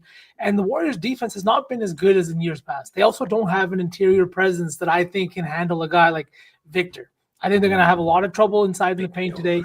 Quentin Post is also on the injury report. I know he is probable, but I'm not really enthusiastic about a guy who could have been out tonight and already is not going to be able to guard a guy like Wembanyama. I think the over 6.5 assists at -105 is a solid look in this one. Even if you want to take the PRA, just with Fox back, I could see the usage in the shooting department kind of reel back a little bit. So I went with just the assists. I mean, you kind of teed me up. I took Castle last night, 26.5 PRA. This line made no sense. It's bumped up to 28.5 now. I still like it there. I got a bad number on the double-double, plus 270. I'm seeing it now in the plus 350 range. He's had about double-doubles in 3 straight games. I think that this could turn into another one where he has 15 plus potential assists and flirts with a double-double once again. So you're getting kick-ass value on Castle. Been loving betting on him. Nothing wrong with taking Wemby, like you guys talked about. I love the Fox angle too. His points. He's been really good shooting the basketball to kind of come into this lineup and look really good as well. Kind of want to fade the Warriors too, man. They looked bad the other night. Steph doesn't look 100% back yet either. He's still dealing with whatever illness he had. He looked kind of hampered. But as soon as you want to fade the Warriors, then they'll come out and play like, vintage Warriors and just dog walk a team. But this just feels like a Spurs spot. So I'm with you guys. I like Castle, though. And I think the props you guys talked about make a bunch of sense. So you got any final thoughts on this one before we move on? Yeah, final thoughts. I really, really want to bet Keldon Johnson's over 15.5 PRA. Active guy, for whatever reason, loves to play against Jimmy Butler, has great success against him. And that PRA line has actually hit in 15 of the last 20 games just overall. The minutes are a little bit of a concern. That's why I haven't actually played it yet. But it's something that's very interesting. He's got good success against the team, against Jimmy Butler. And the team really does need him to come off the bench and kind of provide a spark, both rebounding and scoring the basketball. Sick. Should we just do you guys just want to take the Spurs money line? Yeah. I would be done, yeah. That works. I think we all like the Spurs here. Okay, let's keep it moving. A couple more games to get through. Chat, drop a dub if you're enjoying the show. We've got another 16 minutes until our friends from Expected Bets 4 take over and give you the moves on the hockey slate. We've still got quite a few NBA games to rattle off. So let's keep rolling, boys. And let's go to a game that we might skip. Rockets taking on the Wizards. 16.5-point favorites are the Houston Rockets here. Over-under set at 236.5. The Washington Wizards coming off an incredible game against the Pistons, a 40-piece from CJ McCollum. But this is the Rockets. I don't have anything in this game. I don't have any thoughts on this game. I didn't really lab this game super heavily. I don't know if you guys have anything that you like in this one. What do you guys think about this Rockets-Wizards game, or should we just skip it and move on?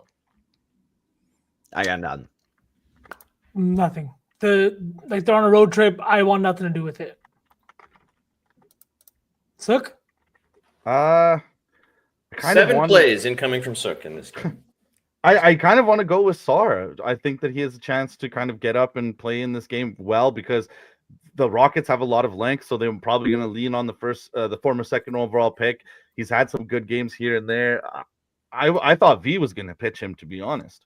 Honestly, I was about to, but then I've just seen they've been really good against big men. With Steven Adams, with Alperen Sengun, the defense has been good, and then the 16.5-point spread just, you know what I mean? Yeah, yucky. I literally have him open on my screen right now, Alexander Sarsuk, but I just couldn't get to the window. Yeah. Big slate. Yeah. Good shout, though. Let's keep it moving. Okay.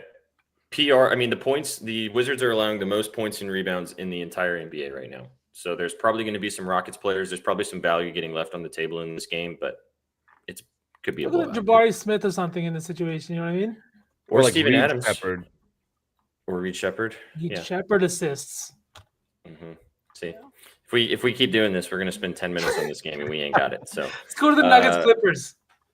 No, you want to take that one next. It's the last game of the night. You want to just skip to that one? I mean, it's a good one. No? Sure. We can go there. Vsauce driving the boat now. Let's go to the Nuggets taking on the Clippers. Clippers 4.5-point dogs taking on Nikola Jokic and company, 225.5-point total. God, Nikola Jokic is playing good basketball right now, boys. Watched that game last night, and he was incredible against the Kings. What do you guys think about since you wanted to talk about it, what's your thoughts on this game?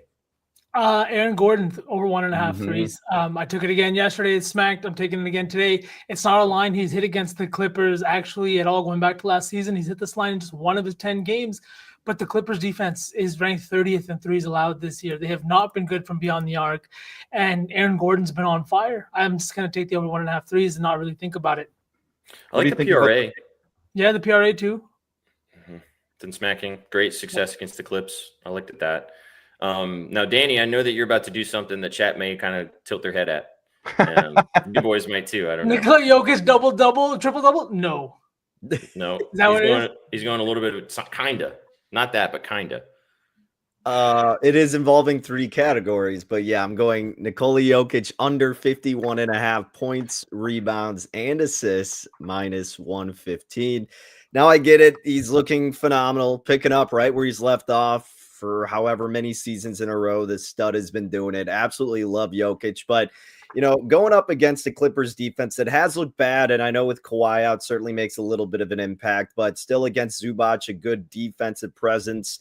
And it's the second leg of a back-to-back here as well for Denver. And the Clippers are allowing the second fewest shot attempts at the rim. They also rank 8th in opponent field goal percentage from mid-range, where we know Jokic loves to shoot from as well. So I just think the number's a little bit high now. Everybody's riding the hot hand of his. And look, I mean, his hand is hot more often than it isn't, so I understand. But I think this could be a decent spot to look toward the under here. I get it if everybody, is saying, screw you, there's no way I'm betting an under on the best player in the NBA, but so be it. I'm going to go against the grain here and do exactly that. Hey, man, you took Steph's under PRA the other night, and it was free. So, yeah.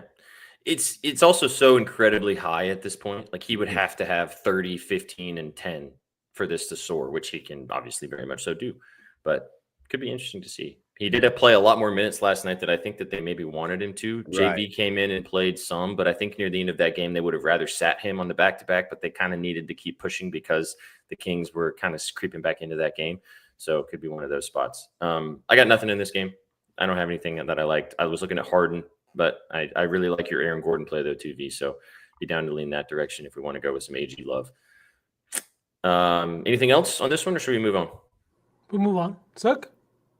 Jamal. Yeah. He's been Murray. PA has been pretty consistent. It's worth a shout out again. They're actually bottom 10 assists allowed, and he does well against those bad teams like that. The RA's been nice too. He's been cooking on the glass. He's been great. Looks healthy finally. Do you guys just want to take do you guys all think the Nuggets win this game? Yes. Yeah. What do you think, Danny? Yeah.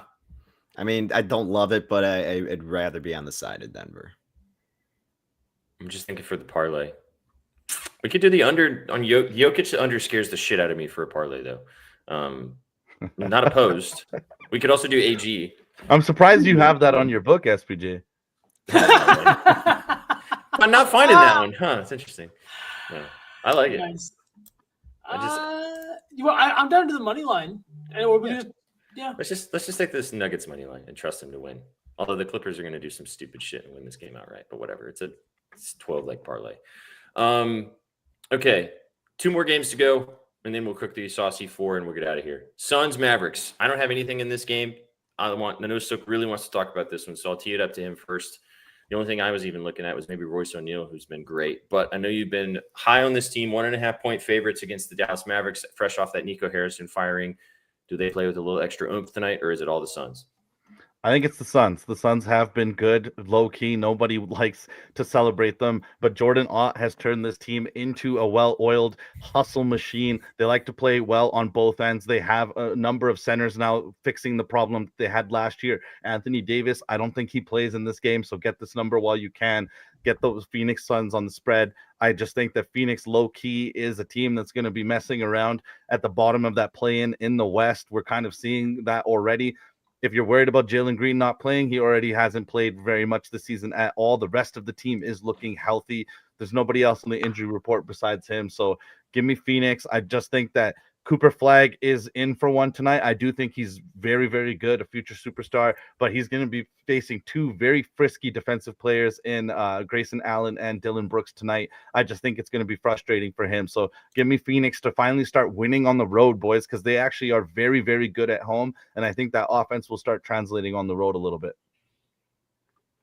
I agree. I like Phoenix in the spot. I would take them on the short money line price. I think it's going to be a little feisty here. The defense is a little bit underrated, honestly. They're kind of taking pride from the comments that were made about them heading into this season, and that's what they need here. So, yeah, I think you got to take advantage of a weakened team in Dallas if you're them, and a team that will end up in that spot. These are the games you capitalize on. So, I agree. Like Nico's gone, but the roster's still fully flawed. They didn't fix that. Yeah. I did dabble on Max Christie threes. It's a little juice, but I took it over at 2.5. He's hit the 2+ in 9 of his 11 games this year. He's shooting 45% from three. The Suns matchup isn't the best, but he had 4 against them last year, and he's played in a division with them his entire career being in LA. I think this is a good spot for him, but yeah, the 2.5 is like plus 185. You can take that, or if you want to parlay, like take the 2+. No bets for me in this game. But I love Brandon Williams as a basketball player, and I'm really glad that he's finally starting for the Dallas Mavericks as the true point guard and letting Cooper Flag be an off-ball player. He's been great hitting his PRA in back-to-back games, finally played 30 minutes in their last one too. Look out for the name Brandon Williams, chat. He's going to be a guy that if he stays healthy this season is going to be a great player for this Mavericks team, and I think Jason Kidd really likes him too, so he's going to give him a lot of run. Certified bucket getter, man, when he's healthy. So 21.5 PRA feels comfortable for him. Not going to bet it, but definitely worth monitoring his status moving forward for the Dallas Mavericks. Down to take the Suns, though, in this parlay, if you guys want to roll with that. Let's do it. Yep. All right. Taking the Suns. I also shout out Royce O'Neal, too. He's been great for this team. His PRA is 18.5. That's been smacking. His points is also 9.5. That's also been smacking if you want to go another prop, just to throw that out there before we move on. Suns, minus 130. All right, last game of the night, Hawks taking on the Kings. Kings, 4.5-point dogs at home against the Atlanta Hawks. The over-under is 231.5. Kings coming off that loss last night to the Nuggets at home, straight into a back-to-back against the Atlanta Hawks. I'll lead us off.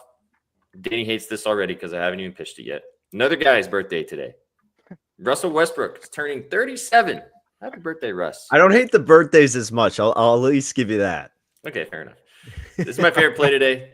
I locked this in as soon as they offered it. I bet it yesterday, and this line still makes 0 sense to me. Russell Westbrook over 11.5 rebounds and assists, minus 105. Took the double-double at plus 450, and I sprinkled on the triple-double plus 1,800. I don't even think he's playing pretty much starter minutes. Dennis Schroeder has been really bad for this team the last 3 games. I don't think that he's going to overtake him in the starting lineup, but he will play starter minutes against the Atlanta Hawks. Not a great defensive team. If you watch this team as well in the second unit with Malik Monk and company, Russ is cooking right now. Absolutely cooking. I think he could very much so on his birthday. He also needs 9 assists to have how many assists? I can't remember the number that he needs to get another milestone in his already illustrious career. So Russ has been awesome. I'm going to keep riding the wagon. That's what I got.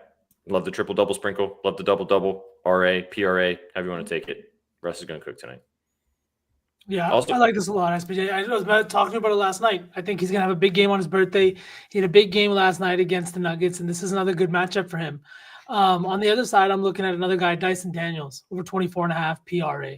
I know that the RA is always a good look if you want to go that route, but in matchups where he has performed well in the scoring department, he tends to do well again. This is also a Kings team that's playing at the 6th highest pace in the league, and a Hawks team that is missing Trae Young. He's doing a lot in transition. He's finishing at the hoop, and the last time he played this team, he took 14 field goal attempts.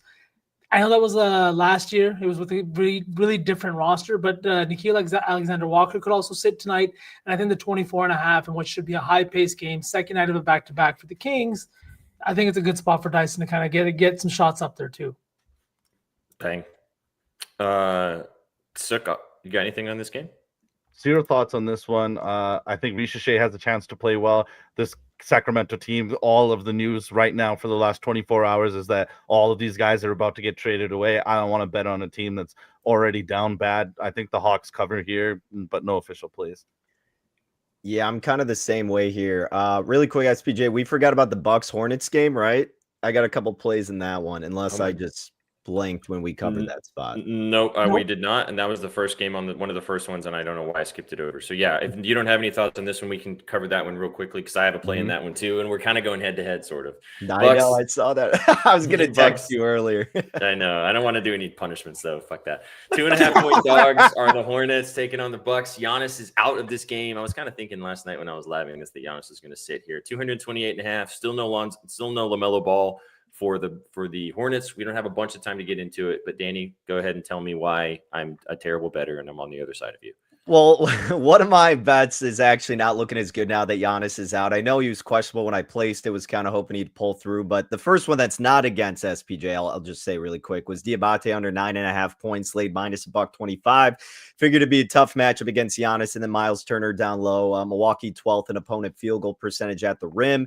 83% of his shots come at the rim, and Milwaukee overall is 10th in defensive effective field goal percentage.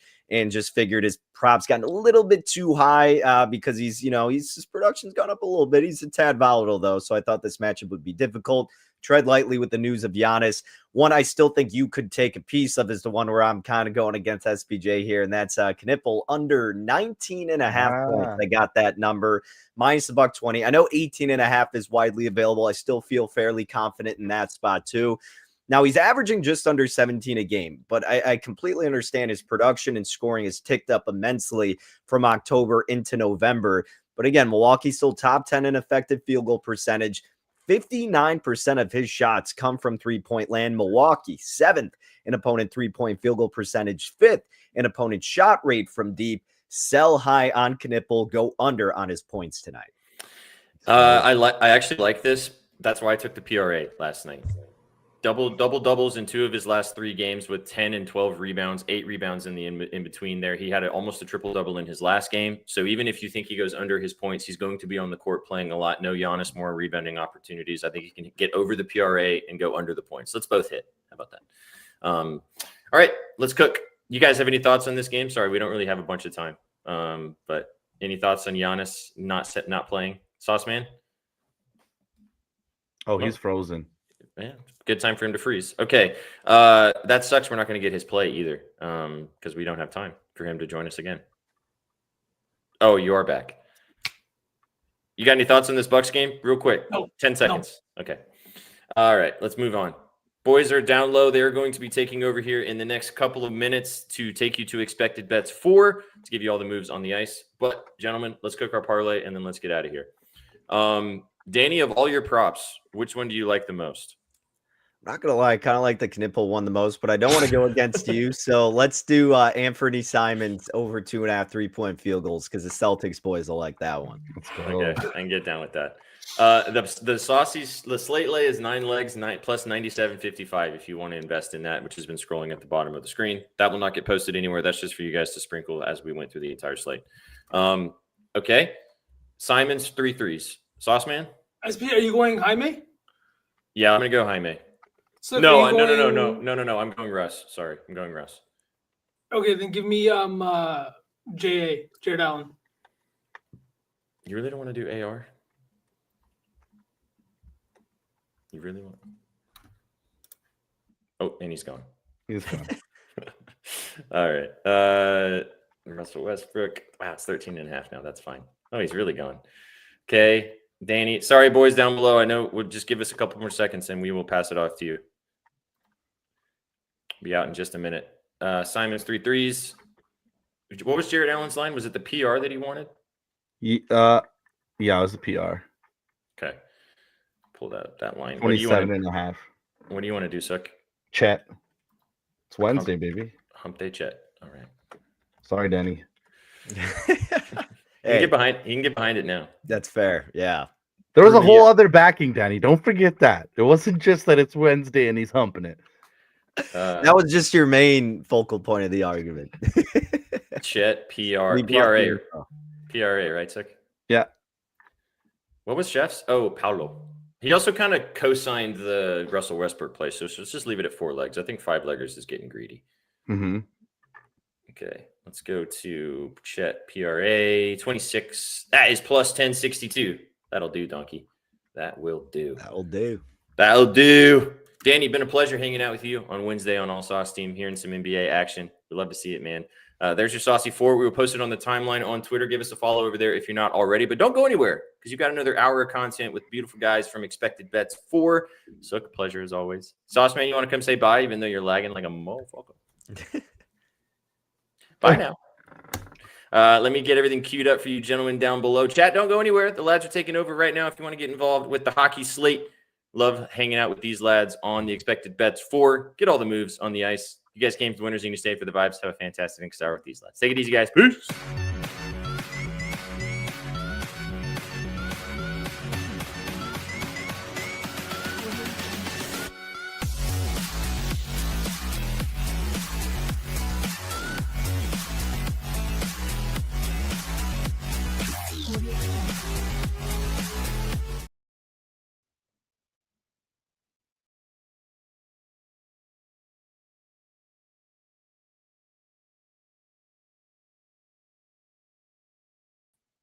Franco, you know you're live?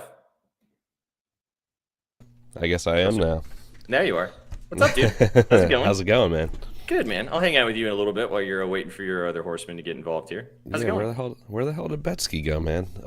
It's going good. I'm getting a little sick right now, but fighting through it. It's that time of year. It is that time of year. It's good to see you. I haven't really gotten to hang out with you up here on this show. Yeah, I know, right? We are different people. This is a funny comment. We get this quite often. But I think we got Betsky now, so we'll let Betsky join us. What's up, dude? Yes. You're muted. You're muted, dude. Unacceptable. Jeez. Yeah, it's okay. All right, This I is will. what happens when we don't have Gator to guide us. Yeah, it's okay. Yeah, you guys are live. Have a great show. Awesome. Ciao, Bella. See ya. I missed the intro. I know it cut. So, what's up, Betsky? How's it going, man? Oh, pretty You ready good. you ready for the slate tonight or what? Kind of. How about you? I don't really love it, to be honest. Like I've looked through it. I keep going back and forth. There's a couple games I'm just like, I don't know. Especially this Tampa game. The Tampa game's very strange. Yeah. Yeah. So. Well, Gator may be joining us. He is in Arizona. He is in me, if you will. Being a Zona boy as well. I know he's darting down to his Airbnb and the South Mountain area of South Phoenix. So hopefully he's able to join. We were going to try to do a live episode with both of us together, but unfortunately that didn't work out. But we will jump into the slate for the time being. Should we start with the nasty one? Yeah, I think let's get that one just the hell out. And Okay, so Rangers will be down in Tampa to take on the Bolts. I actually think this game could be really good, but I have so many reservations about it. I have a hard time really trying to back any sort of props here. yeah, this feels like an under. So when that happens, it kind of hurts looking at any of these props, right? Like, how good are you feeling about any of these point props or goal score props? I don't think it feels like an under. You don't think it feels like an under? Oh, I don't, okay. because Okay. I think, and again, this is taking the risk here, in a little thing we do called gambling. The under set to 5.5. Yep. I know it was against the Preds, but the Rangers offense finally looked halfway decent. And the fact that Trocheck is back and has some games under his belt, I think is partially the spark. This Rangers team's been underperforming. I don't think they are good, but they aren't, not winning a home game for 7 games straight bad either. They are also better on the road, and they have still been getting great goaltending from Shesterkin, but that doesn't mean that he can't let in 2 to 3 against one of the best top 6s in the entire league, right? Looking at this top 6 for the Rangers now, we have the Panarin, Trocheck, Lafreniere line reunited and back, which it was a pretty decent line for them for the past couple seasons. Say what you will about Lafreniere being a first overall pick. He is still a capable top 6 winger. I think most teams would be happy to have him on their team to some sort of extent, right? Especially when you are able to pair him with a good two-way center like Trocheck, who can pop 60 points plus a season, and Panarin, who can be a point-per-game player. Now this top line all of a sudden looks really interesting to me, and it was productive last game. The Zibanejad, JT Miller with Gabe Perreault, who was kind of the belle of the ball of the Rangers' current prospect pool. He comes in, gets an assist in his first game. How are we going to roll with his goal again? It was plus 360 against the Preds at home. I think so. I almost feel like it's probably going to be better tonight. Yeah, it's got to be. I didn't check that, but yeah, I would be willing to go back to it for sure. It's just such a good matchup, or like a good situation for him, should I say? Yes, and then Will Cooley is back. 425 tonight. Yeah. Yes. See, and then Cooley being on the third line with Connor Sherry, and I don't know who Noah Laba is. Sorry. Is an interesting third line here, but it puts Cooley down in Sherry into that depth scoring position, which is probably where they should be. I'd like to see Cooley off that top power play unit. I don't know why he's on it. And this has really been the issue with Lafreniere. This coaching staff has never given Lafreniere a fair chance on the top power play. I sound like a Rangers fan right now. I am not. But, I mean, at what point do you put that guy who's supposed to be kind of your second coming of Panarin and give him a chance on that top power play? And Trocheck's not on it, which is kind of crazy. Either way, it spreads the offense out. It spreads the offense out much more so than they've had all season. I think this could be a Tampa Bay team who, when's the last time they played? Saturday? Yeah, I feel like it feels like forever. Yes, and I feel like they could be caught flat-footed with a team who is coming off a big win at home, whose offense finally looks like they're clicking. And I think this could be a nasty game. I think this is the sleeper hit of the night. Really? All right, that's fair. I could be totally wrong here, but yeah. I am willing to say this Rangers team is going to be able to start putting some games together, and they're going to be able to start actually scoring more than 2 goals a night for a little bit here. I feel like that last game should have energized them, and I like the way the makeup of the forward group looks. We got a Hedman who is day-to-day, so he may not be playing to peak performance. Sorelli's I'm going to butcher this name. Huh? Sorelli's questionable as well. Sorelli is questionable as well, so top defensive forward in the entire league. Charlie Edward Destos. Destos. I don't know any French. I'm assuming he's Quebecois. I don't know who this is. He made his NHL debut on October 25th.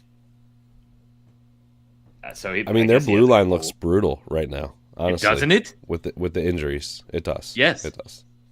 JJ Moser's been fantastic for them, but no McDonough, maybe no Sorelli, banged up Hedman. They're banged up all up and down the lineup. Giving up some, and this team knows how to score at home. Give me that 5.5 any damn day right now. All right, that's interesting. You might have talked me into it now. Now I'm looking at goals here, I guess. It's crazy. I can't believe it's set at 5. Well, I get why it's set at 5.5, but what are the odds again too? Gator has not been around to give us our nice little banners. So minus 130. It looks like for the over 5.5. Yeah. I wish you could get a little bit better of a price, but I know like that. This, we got a comment here. Rangers money line. I love it. I mean, at plus money, and they've been better on the road, right? Like they finally got a home they win. couldn't have been worse than at home, right? Yeah, or they would have had 0 wins. I honestly, I think Trocheck coming back is a big thing for them. I agree. It really helps with their depth, and I think it's crazy for a point. He's like even money-ish, right, tonight? Yes, which is one of my minus favorite. 105. Yes, I think that's still Aaron, like regardless we got of Russian the factor situation. playing in Florida, which is the thing. Yeah. If you're new to betting on the NHL, when you have Russian players, specifically in Miami, but Tampa's pretty decent too, they like to kind of show off where they plan to retire in a couple of years. So does that mean we go to Panarin shots? I just don't know if the volume's been there. He definitely looks a little bit like a shell of his former self, but he just shaved his head a couple days ago. Oh, he did? Yeah, and he went off. Oh, against Nashville. So we got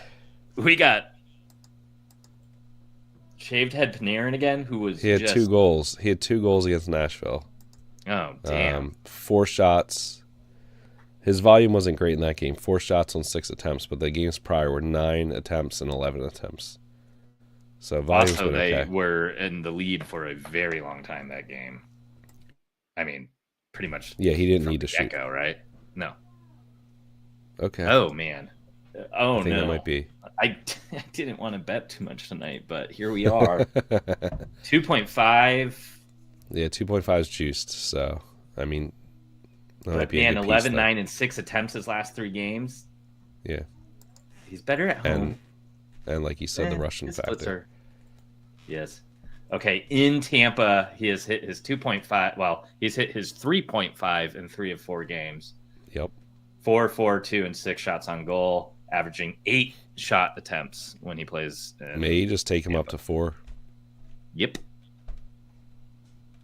Well, here we go. The slate that we didn't even think we were going to be betting a lot on. Yep. Yeah, just rip it up, right? Rip up all the notes. No, yeah, I mean, Trocheck point at minus 105 is stupid. I feel like that's a great price, regardless of if you think this is an over-under or whatever. Agreed. I think that's a really good price for him. Agreed. He's normally like a minus 150, minus 170 type of player, so you're getting a little bit of discount because he's just coming back from injury. So take it while you can. Yep. And like I said, I like Rangers money line here. I think at plus 114, I it do feels too. pretty good. I do too. And I really, again, I lean over here. Who is in that? I don't really care with these 2 teams. It's Shesterkin. I think it's Vasilevsky. Unconfirmed Vass. But I mean, Vass has been all right. He's been better as of late. I just don't Here's think an interesting one. Mm-hmm. Rangers team total over 2.5 is minus 140.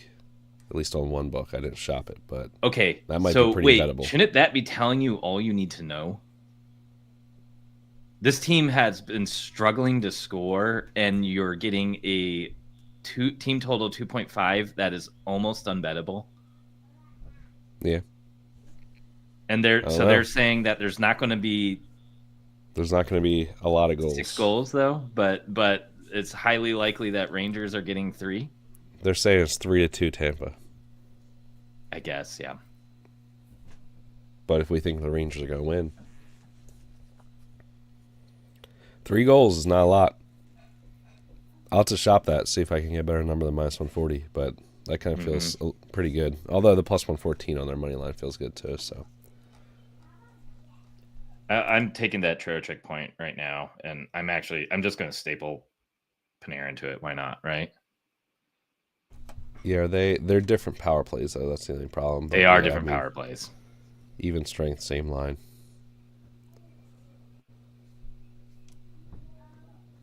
You could do Trocheck Lafreniere point if you want to do like full correlation, but yeah, I think Panarin's a little bit safer. That's a little bit crazier.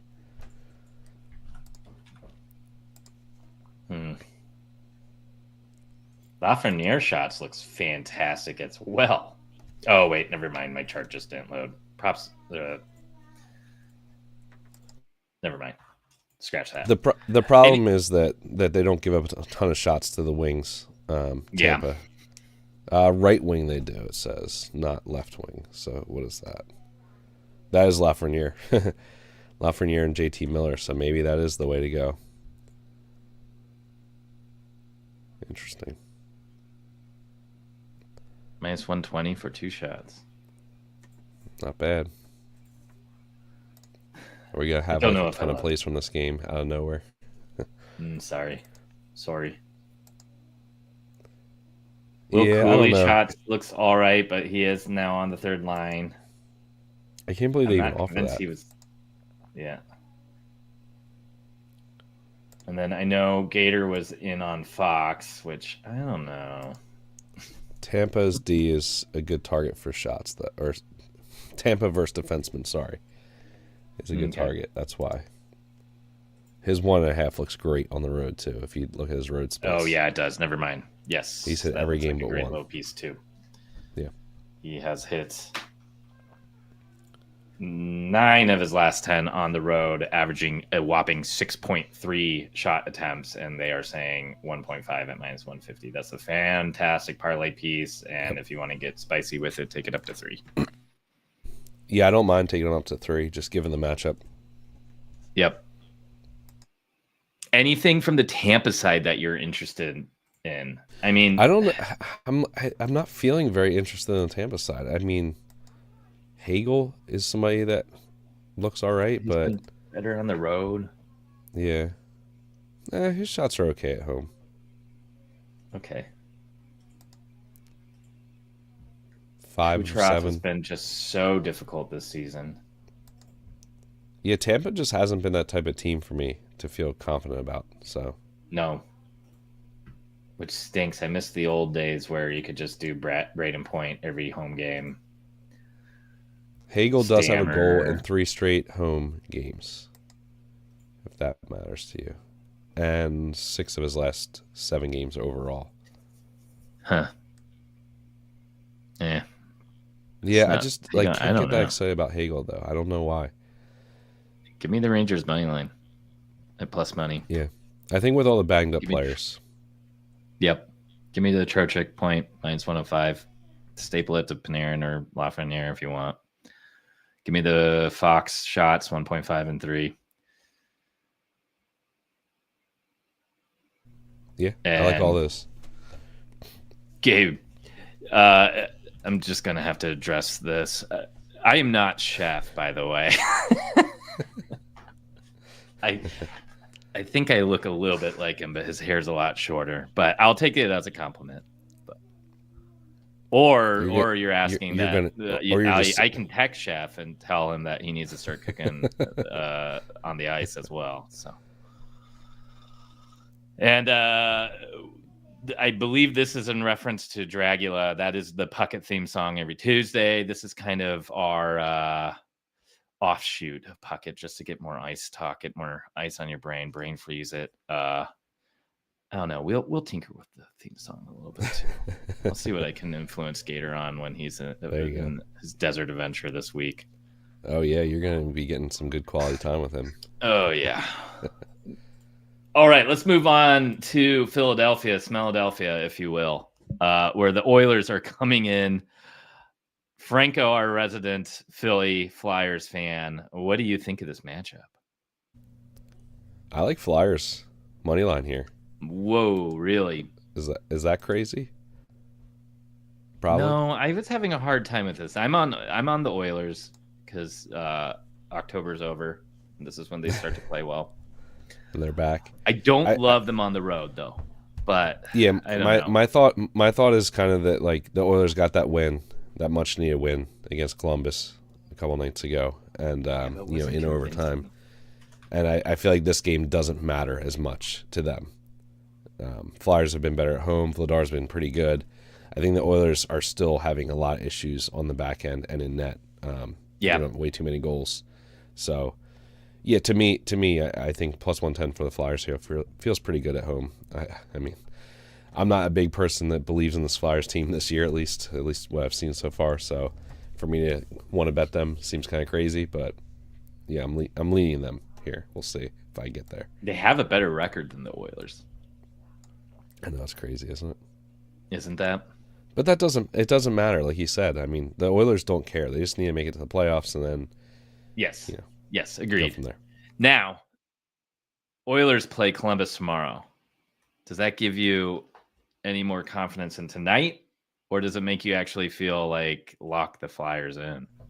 Yeah, that just adds to it then. Like I would think they would want to come out with a better effort against Columbus after kind of not looking too good to start that game. So both are out of their division, so it doesn't, or out of their conference, so it doesn't matter that way. But yeah. I don't know. I feel like this is where we get a little bit of a win streak for the Oilers here, but they have proven me wrong plenty of times. Yeah, I under. just don't know if it I just don't know if it matters yet for them. You know what I mean? Like that's my big struggle. Agreed. They will become a team that you could back pretty confidently soon, I think, but not yet. It doesn't matter. Okay. Fair enough. Over or under here? Over. Over 5.5 or yeah, 5.5 minus 122 feels really good.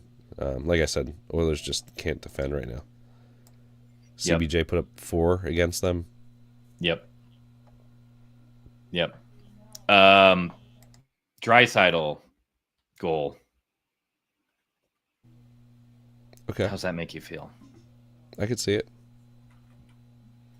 He hasn't I was scored. looking at Roslovic, honestly. He has pretty good history against the Flyers, and You don't think he's saving it for tomorrow? I mean, he could. But good head-to-head numbers against Philly. Points Coming in off 2 of his that last OT 3. win. Yeah. Goals in 2 of his last 3 against them. So, I feel like he's been one of their best players. It's crazy to think. Draisaitl has a goal in 4 of his last 5 against the Flyers and has 2 games without a goal out of his last 10.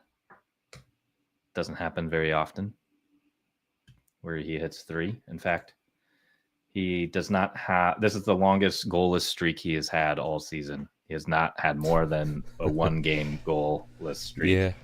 Yeah. If we want to go back to last season, there is only 1 4-game goalless streak, 1 3-game, and that is it. Everything else is either 2 or 1 goalless games. And then 4 out of his last 5 games against Philly, he has a goal. All right, so he's a piece for a goal lay tonight, is what you're telling me. Yes. Okay. Yes. I could get down with that. I mean, I just hate betting plus 120 goal scorers straight, so Sure. that's why I'm like, all right, he's going in the lay with someone else to make it worth it. But Rick Tockett's finally figuring it out and putting his 2 top offensive players together with his best defensive center. took That long only enough. took him 16 games. That's not too bad for him. It's such a, I don't know, man. I don't even know what to say. But yeah, I like the fact that Zegras and Mitch Cover playing together tonight, which is they should have never been broken up. So we're back, I guess. I like that. Forrester coming back is huge for the Flyers as well. I think he's going to be pretty good, man. Like as a player in this league, just going forward, I'm real excited about him. So I actually grabbed that line, stack it, Forrester, Cates, Brink, plus 525, all for a point tonight. Ooh, so they are power play correlated and line correlated. So he's kind of like the goal scorer on that line. So I like that it's back. They're going to get a ton of minutes tonight. I don't mind that at all. I am going a little bit more chalky with it, and I do have the Mishkov Zegras point stack on a play, along with the Draisaitl goal, and that's about plus 420, which may or may not have influenced my decision to put that easy decision, right? Yes. Zegras shots has looked all right too. The past 2 games he's dipped off, but before that his 1.5 was a little bit of a wagon there, hitting in 7 straight games. Again, missed his last 2. Is that time for him to jump off the schneid and get rolling again? Doesn't necessarily have great history against Edmonton, nor is Edmonton a great target for shots. I am not on that in any capacity. I'm not on any shots in this game, actually. I don't want anything to do with Oilers shots on the road. Yep. Philly's good at suppressing shots. Edmonton's good at suppressing shots. I think Gator was in on Bobby Brink on that second line for his 1.5. He had 8 shot attempts last game with 3 shots on goal. Otherwise, he is averaging 3.4 shot attempts a game over his last 10. I don't know. The Zegras one could be interesting. That looks like the only area where Edmonton kind of struggles against left wings. Mm-hmm. And Zegras is not playing center for Philly. So either Zegras or Forrester would be targets. They're ranked 14th against left wingers, giving up 5.6 shots per game. And Konechny is another interesting target with his history against the Oilers. But he's been just so unreliable this season. Nah, he has missed 2 straight. I can't trust him. Yeah. He has not gone 2 straight or 3 straight with... Oh, yeah, he did. He started off the season 3 straight misses. But he has hit against the Oilers in 5 straight games, averaging 6.6 shot attempts. However, he is kind of deemed on the third line with Owen Tippett and Christian Dvorak right now. Coyotes legend.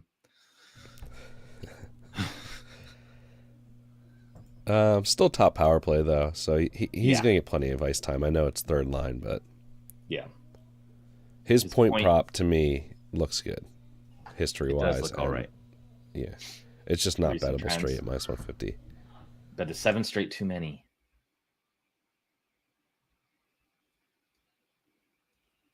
Yeah, when does it end? I don't know. Yeah, like I said, I mean, this is a game where I think there's going to be goals, so maybe this is not the game to fade it, but again, you got to find a piece for it. Like, you really want to put them with Tippett, I guess. They're both on the top power play. They're line correlated, so maybe that's the way to go. Yep. Uh-oh. Look who it is with the shoddy Airbnb Wi-Fi. There it is. Beautiful. Uh-oh. What's up, man? How you feeling, Gator? How was that cross-country trip?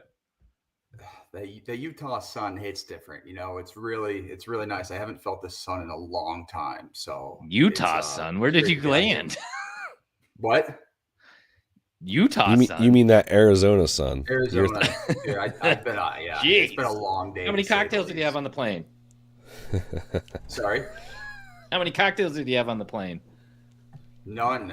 I was hopefully planning on having a few with you, but soon. Travel these days. Soon. Make sure you're wearing sunscreen, man. Oh, I have 70. I have 70. SPF 70. It's going to get dangerous real quick. Awesome. Well, we're glad we were able to hop on. We got through Tampa and New York. We are talking about Edmonton and Philly. We kind of picked it apart pretty well, but anything you wanted to highlight? Mitchkov point. There you go. Konechny point continues to be bettable, which is unbelievable. It's moved a little bit. It's around minus 150 now.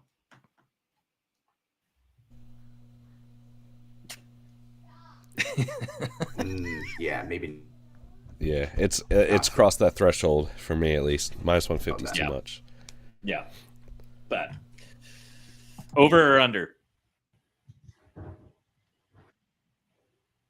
In which one?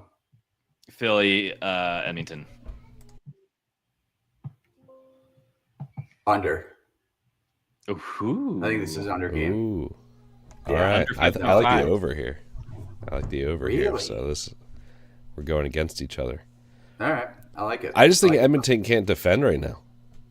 Yeah, but I mean, Philly's been so good defensively as well. Yeah. You know, Could be 4-2 Philly. I like it. What side? Philly What over side do you lean? 5.5, 6.5. It's 5.5. Yeah, that is low. Yeah. What side do you lean here, Gator? I don't have a side that I leaned here. I really don't. Okay, that's fair. This is one that I don't want to put any money on the side. Fair. Yeah, I still just don't trust Edmonton, even despite that incredible comeback that they had against your Blue Jackets in the last one. I still don't believe in this team. I still can't believe that.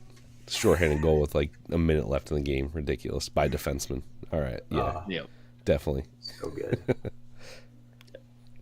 Breezy, we love the Zegras assist. I think I'm all aboard on that too. I have Zegras with Mishkov on a little bit of a point stack here, but if you want to just take the assist for plus money value, nothing wrong with that. All right, now that we got Gator, we can go straight to the best game of the slate with his Buffalo Sabres taking on my Arizona Coyotes for the second time in a week. I sent over in Zona. I sent over some notes. Did you read the first bullet point of my handicapping in this game?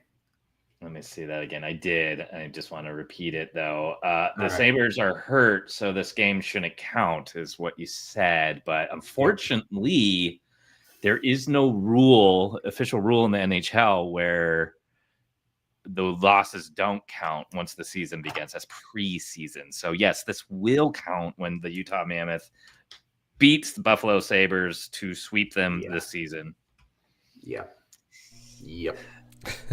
That sounds about right. That sounds about right. Are we going to go into the revenge narrative tonight? So we have JJ Peterka getting to take on his former team that drafted him in the 2020 NHL draft or 2021 NHL draft. And then Michael Kesselring and Josh Doan, who were both on the Utah Mammoth and Arizona Coyotes, taking on their former team for the second time. Last time we kind of dudded. We did get 3 JJ Peterka shots on goal, so he was clearly motivated to try to score on it, but was pointless. Josh Doan, I don't even think hit 2 shots, and we were not gifted any Kesselring props that night, even though he would have been the one to cash his shots on goal. He was firing. Yes. They won't give us that, though. No, they will not. I think sprinkling his goal tonight may be worth it, though. He has a ton of fans. Wait, this is not right, is it? He's scoring tonight. Plus 2,000? He's scoring tonight. I already bet it. What are the odds? I forget what I got. I think it was pretty close to that. Let's see.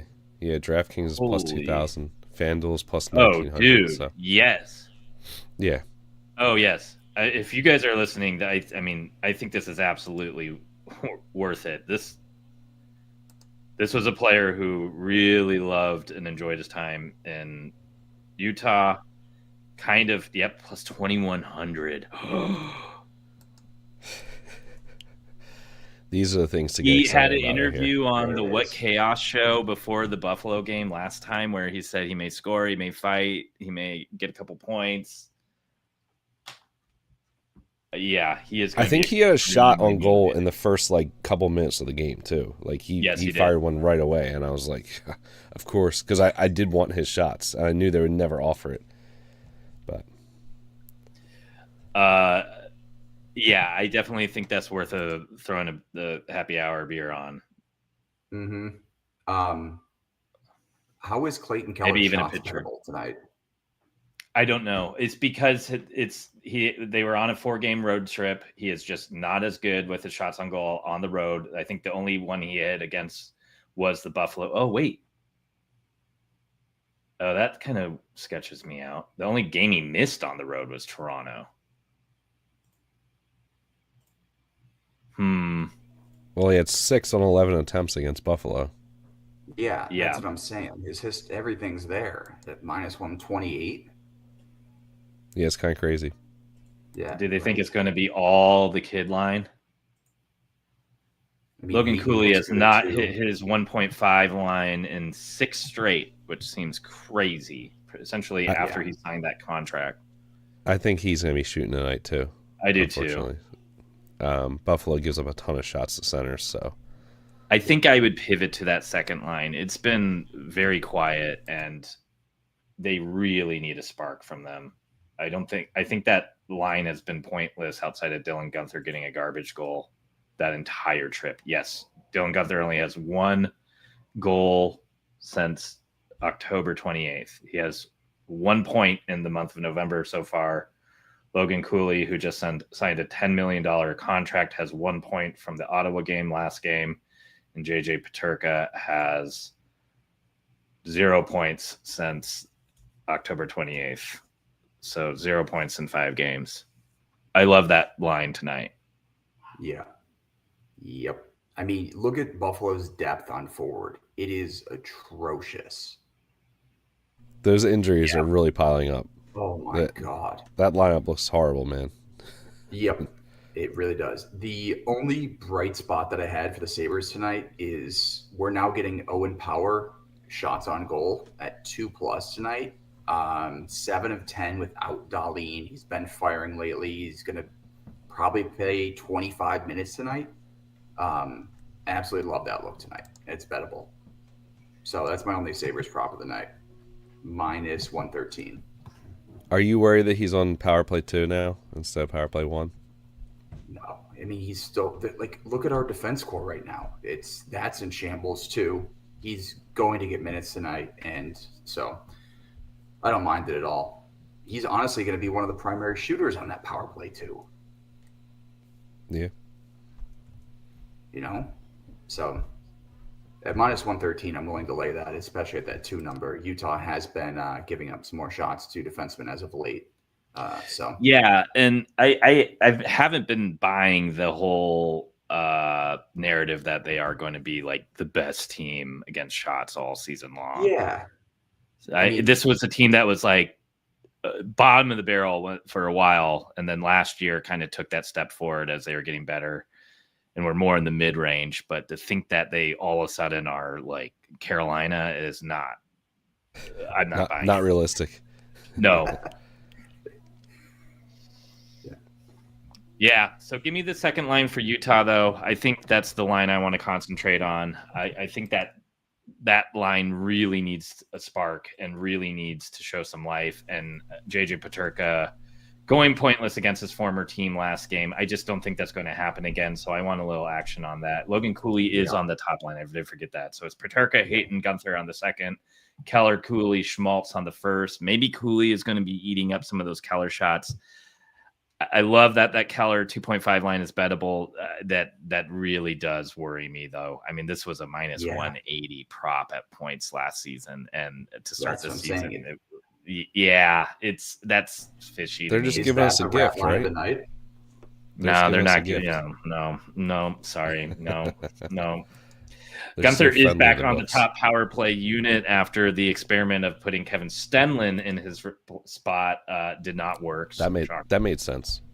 Yeah. So I think we could have a very motivated Guenther as well. Give me a Guenther goal. Kesselring Guenther goal parlay. Take the first 2 lines of Utah. Round robin. I think I like Guenther goal as another leg with Draisaitl. So that's there we go. There's 2. We need 1 more. Trocheck or Miller. No, not Miller. Miller hasn't been good enough. Probably Panarin. Michkov. Ooh. Michkov goal. It's been under the gun lately. It could be. I think it might be in this last game. All right, should we go to the last game? Anything else we want to talk about from the Buffalo side of things here? I mean, are we running the Doan and Peterka shots at 2 and 3 again? I feel like we should. I feel like we have to, right? We got burned last time. Yeah. I feel like that is. All right. I think I agree. Yep. And I think this is a little bit more emotional on the Doan Kesselring side, playing back in Utah. Again, it's really hard to explain. Not hard to explain, but the Utah fans are insane. And there's a little group called Donor Nation that was created. It's a bunch of female fans, and they created a little group for Josh Doan. Obviously, it was like devastating when he was traded, and they loved Michael Kesselring, who they called Michael Kessel King. They made signs, they threw beads to these guys at like every game. During warmups, they are up against the glass, just rooting for them. Those two guys are going to be pumped tonight. Love it. Yep. Yeah, I'm in. Cool. All right. Last game of the night. I think this one is the weirdest one. That shouldn't be weird at all, but I have so many mixed feelings about it. The New Jersey Devils will be going into Chicago to take on the Blackhawks and try to dethrone them from a playoff spot. What is going on? The world is flipped upside down, man. What? It's crazy. Bedard looks like a superstar now. It's a big thing, but holy cow. I can't believe that it is not a hammer the Devils money line situation tonight. How do you guys feel about this game?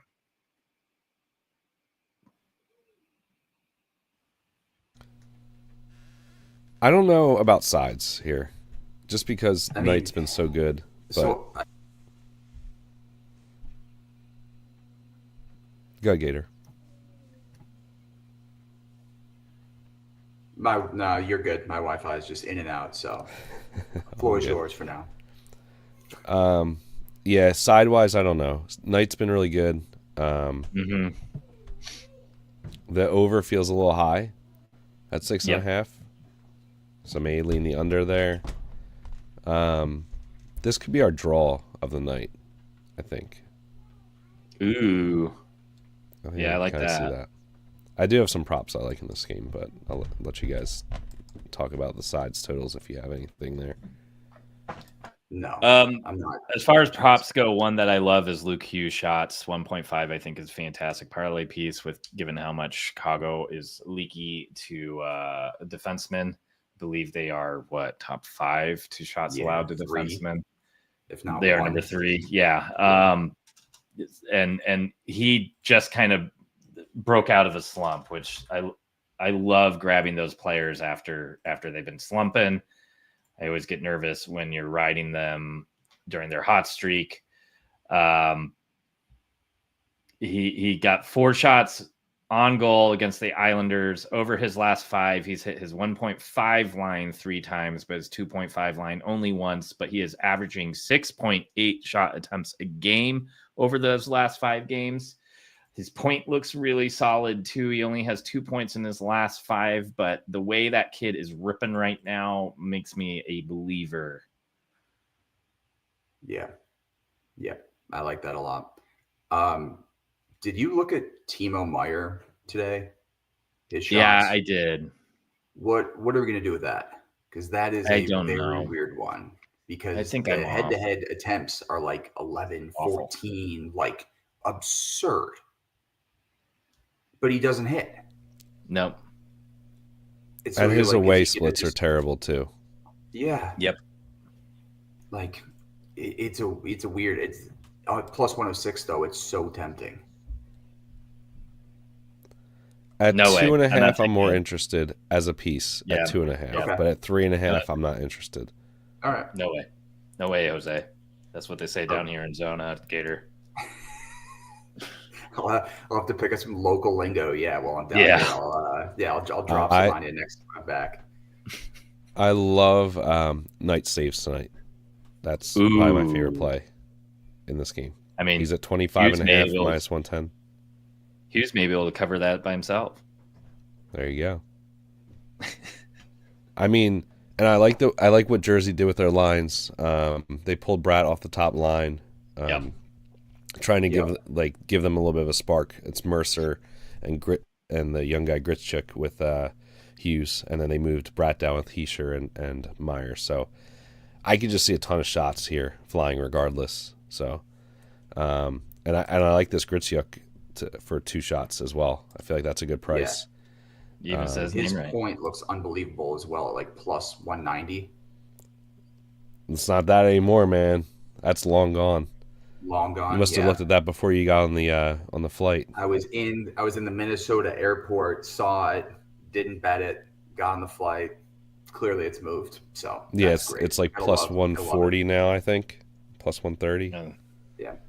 I mean, I still like it, but Have you gave out a block shot prop in the last show? Have you looked at Vlasic at 2+ today? He looks unbelievable. Minus 145. That could be my prop of the day. I was actually looking at Dylan on the other side, but Chicago just doesn't shoot a lot. No, that's what I'm saying. Vlasic at 2+, minus 145 tonight. Love it. Yeah, that could be good. That could be good. And then are we just not getting Renzel shots on goal props ever again? Like, no, that just disappeared from the books. He's This gone. would have been a perfect matchup. He hasn't hit. Well, he hasn't hit though, right? The last 2 or 3 he hasn't hit, but I'm saying like still tonight this is a prime spot to back him. You only get 2 chances. Yeah, Jesus. It's not like funky. Chicago's like littered with shots on goal like props though. What do you guys think about Donato shots? No, not against Flyers. Are you kidding me? No, look at it. Look at it. Look at his home and road splits. Yeah, no. And then look at his history against good. New Jersey. It's really weird. Like they've been away for so long, so his chart looks like absolute crap. But if you actually look and you're like, okay, just go to home, he's firing and he's bettable at 1.5, which is just crazy. Huh. But wait, Hawks are down a forward. Oh yeah, he's playing with Oliver Moore right now. Yeah, no, give me that. Give me that. We're seeing this on Nashville right now with Michael Bunting and Michael Wood. So Michael Wood is the rookie who has come on to the Preds and has been fantastic. He just had a hat trick. Was that against the Rangers? Yes. Yep. I think crazy. Yeah, it was like a 6-3 game. Yep.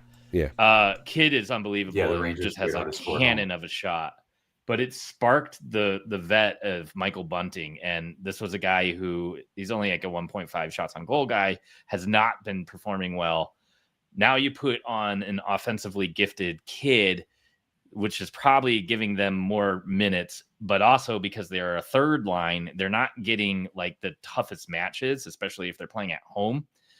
You could probably make the argument that this Ryan Donato, Oliver Moore, who is a former first-round pick, and then it looks like they are rolling 7 defensemen, which honestly kind of allows the Hawks to figure out how they want to shelter that line a little bit. So, yeah, all right. I kind of like that Donato 1.5.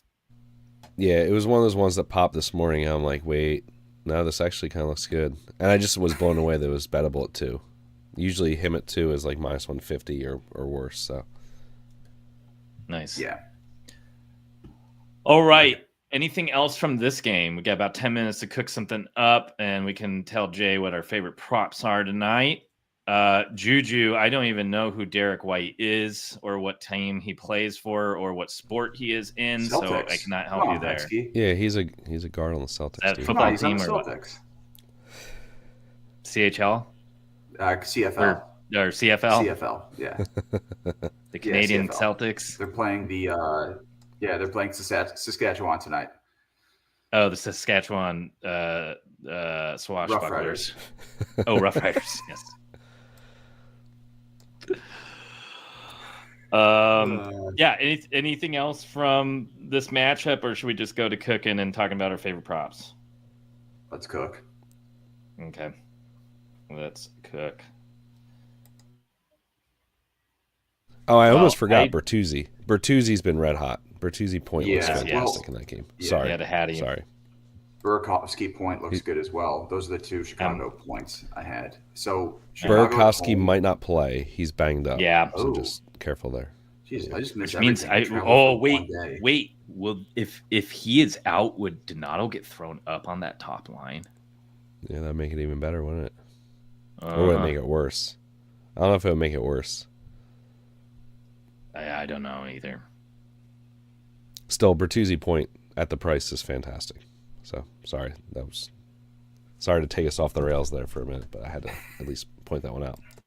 Yeah. Okay. Where do you guys want to start? I do actually. DK has a same game X boost, so we should at least do 30% tonight. Game. I mean, do we want Dunk Turco 1.5 as part of that? I like power. I think not, too. Just because I'm a little scared of that, adding it to the thing. I think keeping them as their own. All right. I don't know. I hope we don't miss. I know. We have to hit time. Since we hit hit our last one. True. So. True. Yeah. Fox at 2 for a parlay. Fox at 2 looks really good. Yes, I'm fine with that. Right, yeah, that's mine then. Because I love that. Do we want to do 1.5, guys? Ooh. I mean, shots didn't hit last night, so I feel like they're due tonight. Yeah. Because that logic is flawless, right? That's how gambling works, right? Yeah, I'm pretty sure that's how it works. Yeah. Even though I don't know if I want a shot from that Edmonton Flyers game. No, not that game. No. I would be fine. Gunther 2.5 if you don't want one of those 1.5 guys from that. That'd be fine. Or Cooley 1.5. Hayton at 2 looks great. No, dude, no. No? Okay. No, not with Peterka on that line. All right. I can't do it. Give me Gritsik over 1.5. Over 1.5 shots. I like that, Franco. I like over Donato. I mean, I'm fine with Donato too. Well, I guess if we need and we need a same game parlay here. Yeah. So let's do those two then. Because Gritsik isn't bettable straight. He's minus 174. No. So you can also put Miller in there at 2. On the road, his last 5, he's hit 2, 2, 4, 0, and then 4. Wow, holy cow. The 0s against the Kings. His volume's pretty good too on the road. Okay. Yeah, wow. Donato, do we like Donato enough? I'm fine with Donato. Yeah, throw him in there. Okay. And then do we want one from the Mammoth game? I mean, we should go with a Mammoth player with how many shots Buffalo is giving up. Take Keller. I'd be fine with Cooley too. No. I don't think they'd let us do that for the boost. I think Cooley too. I think Cooley too is Cooley the one. Too. Really screwed us the other day. But what about Sergey? It's scary. But who? Sergachev point looks unbelievable in that game. Look at Cooley's home splits though. And Sergachev just worries me all the time. Why not take Peterka at 2? Peterka at 2 at minus 182. There you go. I know. That's what I want. That's probably the way to do it. Yeah, just do that. And just add Peterka. Okay. Yeah. That gets us 420 before the boost. So just don't boost it. No, it was 490. plus 637. Isn't that like almost the exact odds we got for the one that hit yesterday or 2 days ago? I think it was 6 something like that. Yeah. What was it? Well, me and Betsky took it on 41. the Disney book. No, it was 41 on Monday. No, not when you boosted it on the Disney book. Yeah, yours. Yeah, we were smarty pants over here. Yeah. Ours was. You were plus 695. Ah, dang. Okay. Well, there it is. So we'll read that off again. Adam Fox of the New York Rangers, 2 shots on goal. JJ Peterka of the Utah Mammoth, playing his former team, the Buffalo Sabres, 2 shots on goal. Arseny Gritsik, the New Jersey Devils, 2 shots on goal. And Ryan Donato of the Chicago Blackhawks, 2 shots on goal. Those are your 1.5 guys. If you want to feel real crazy, take them up to 3. Ooh. Oh. Ooh, I like it. That's probably ridiculous. Yeah. That's probably absolutely ridiculous, and I don't mind it. I mean, Yeah. maybe a drop one of them. These are the 1.5 guys though that just So guys, we Chill should at least take care of Jay here. What's our Two. favorite props for the night? I think Trocheck point, Yes. Josh Stone plus JJ Paterka 1.5 and laddering it up to 3 too. I'm going to do that. Hopefully that doesn't mean that the JJ line's got to screw it because I'll be on that 3 times. But I really like Spencer Knight saves. That might be my favorite. I really like that too. I think Jersey's. I like Draisaitl goal quite a bit, even though it's on plus 120. But crap. Oh, who am I putting as the third leg there? So Rangers money Draisaitl, Gunther. Kesserling. That I'm betting straight. No, that's straight. Who's the last leg? Miller. Griciak. I hate Miller, dude. I think Miller Yeah. Miller might be cooked. Mm-hmm. I feel like it's Panarin. Oh yeah, I Good like man. that. Yeah, I like that. He had 2 goals the last game. Yeah, I think that's the 3-legger right there. Dry, Gunther, Panarin goal. That Should was get us sweet. pretty good. Yeah. What are your guys' favorite props? I don't think we finished. Oh, Mitch. Franco, you want to go or you want me? I do Michkov. like Michkov. I do like Michkov goal tonight, but I don't know if I like it enough for the 3-legger. We'll see. I think I like what I got there. I do like that stack of Michkov and Zegras point parlay a lot. I think I like that a good amount. As far as favorites, I think Trocheck point looks fantastic. Yeah. I really like the Spencer Knight saves, like I said. Griciak point looks pretty good, just for the price. I did stack that second line for Philly as well. Cates, Forrester, Brink, all for a point plus 525. I'm not going crazy on the slate tonight.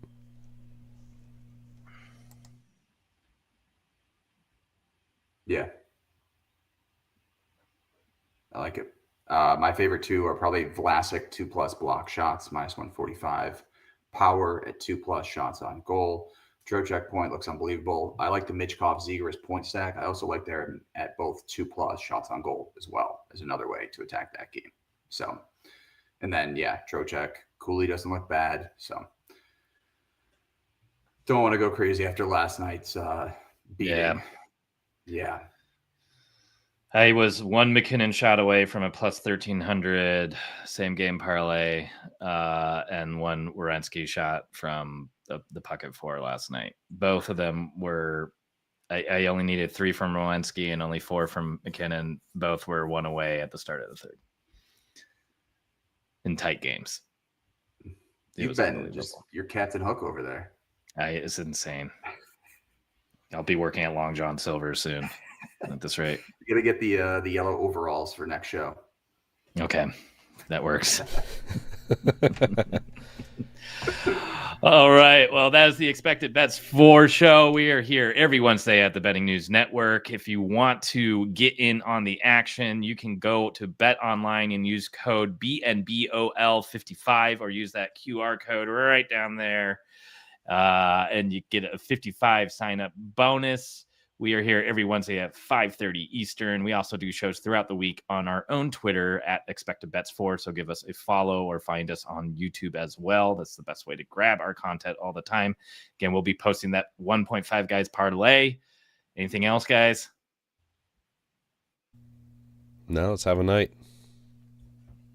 All right. No way, Jose. Right, Gator? Enjoy that Arizona sun. Nope. Yeah.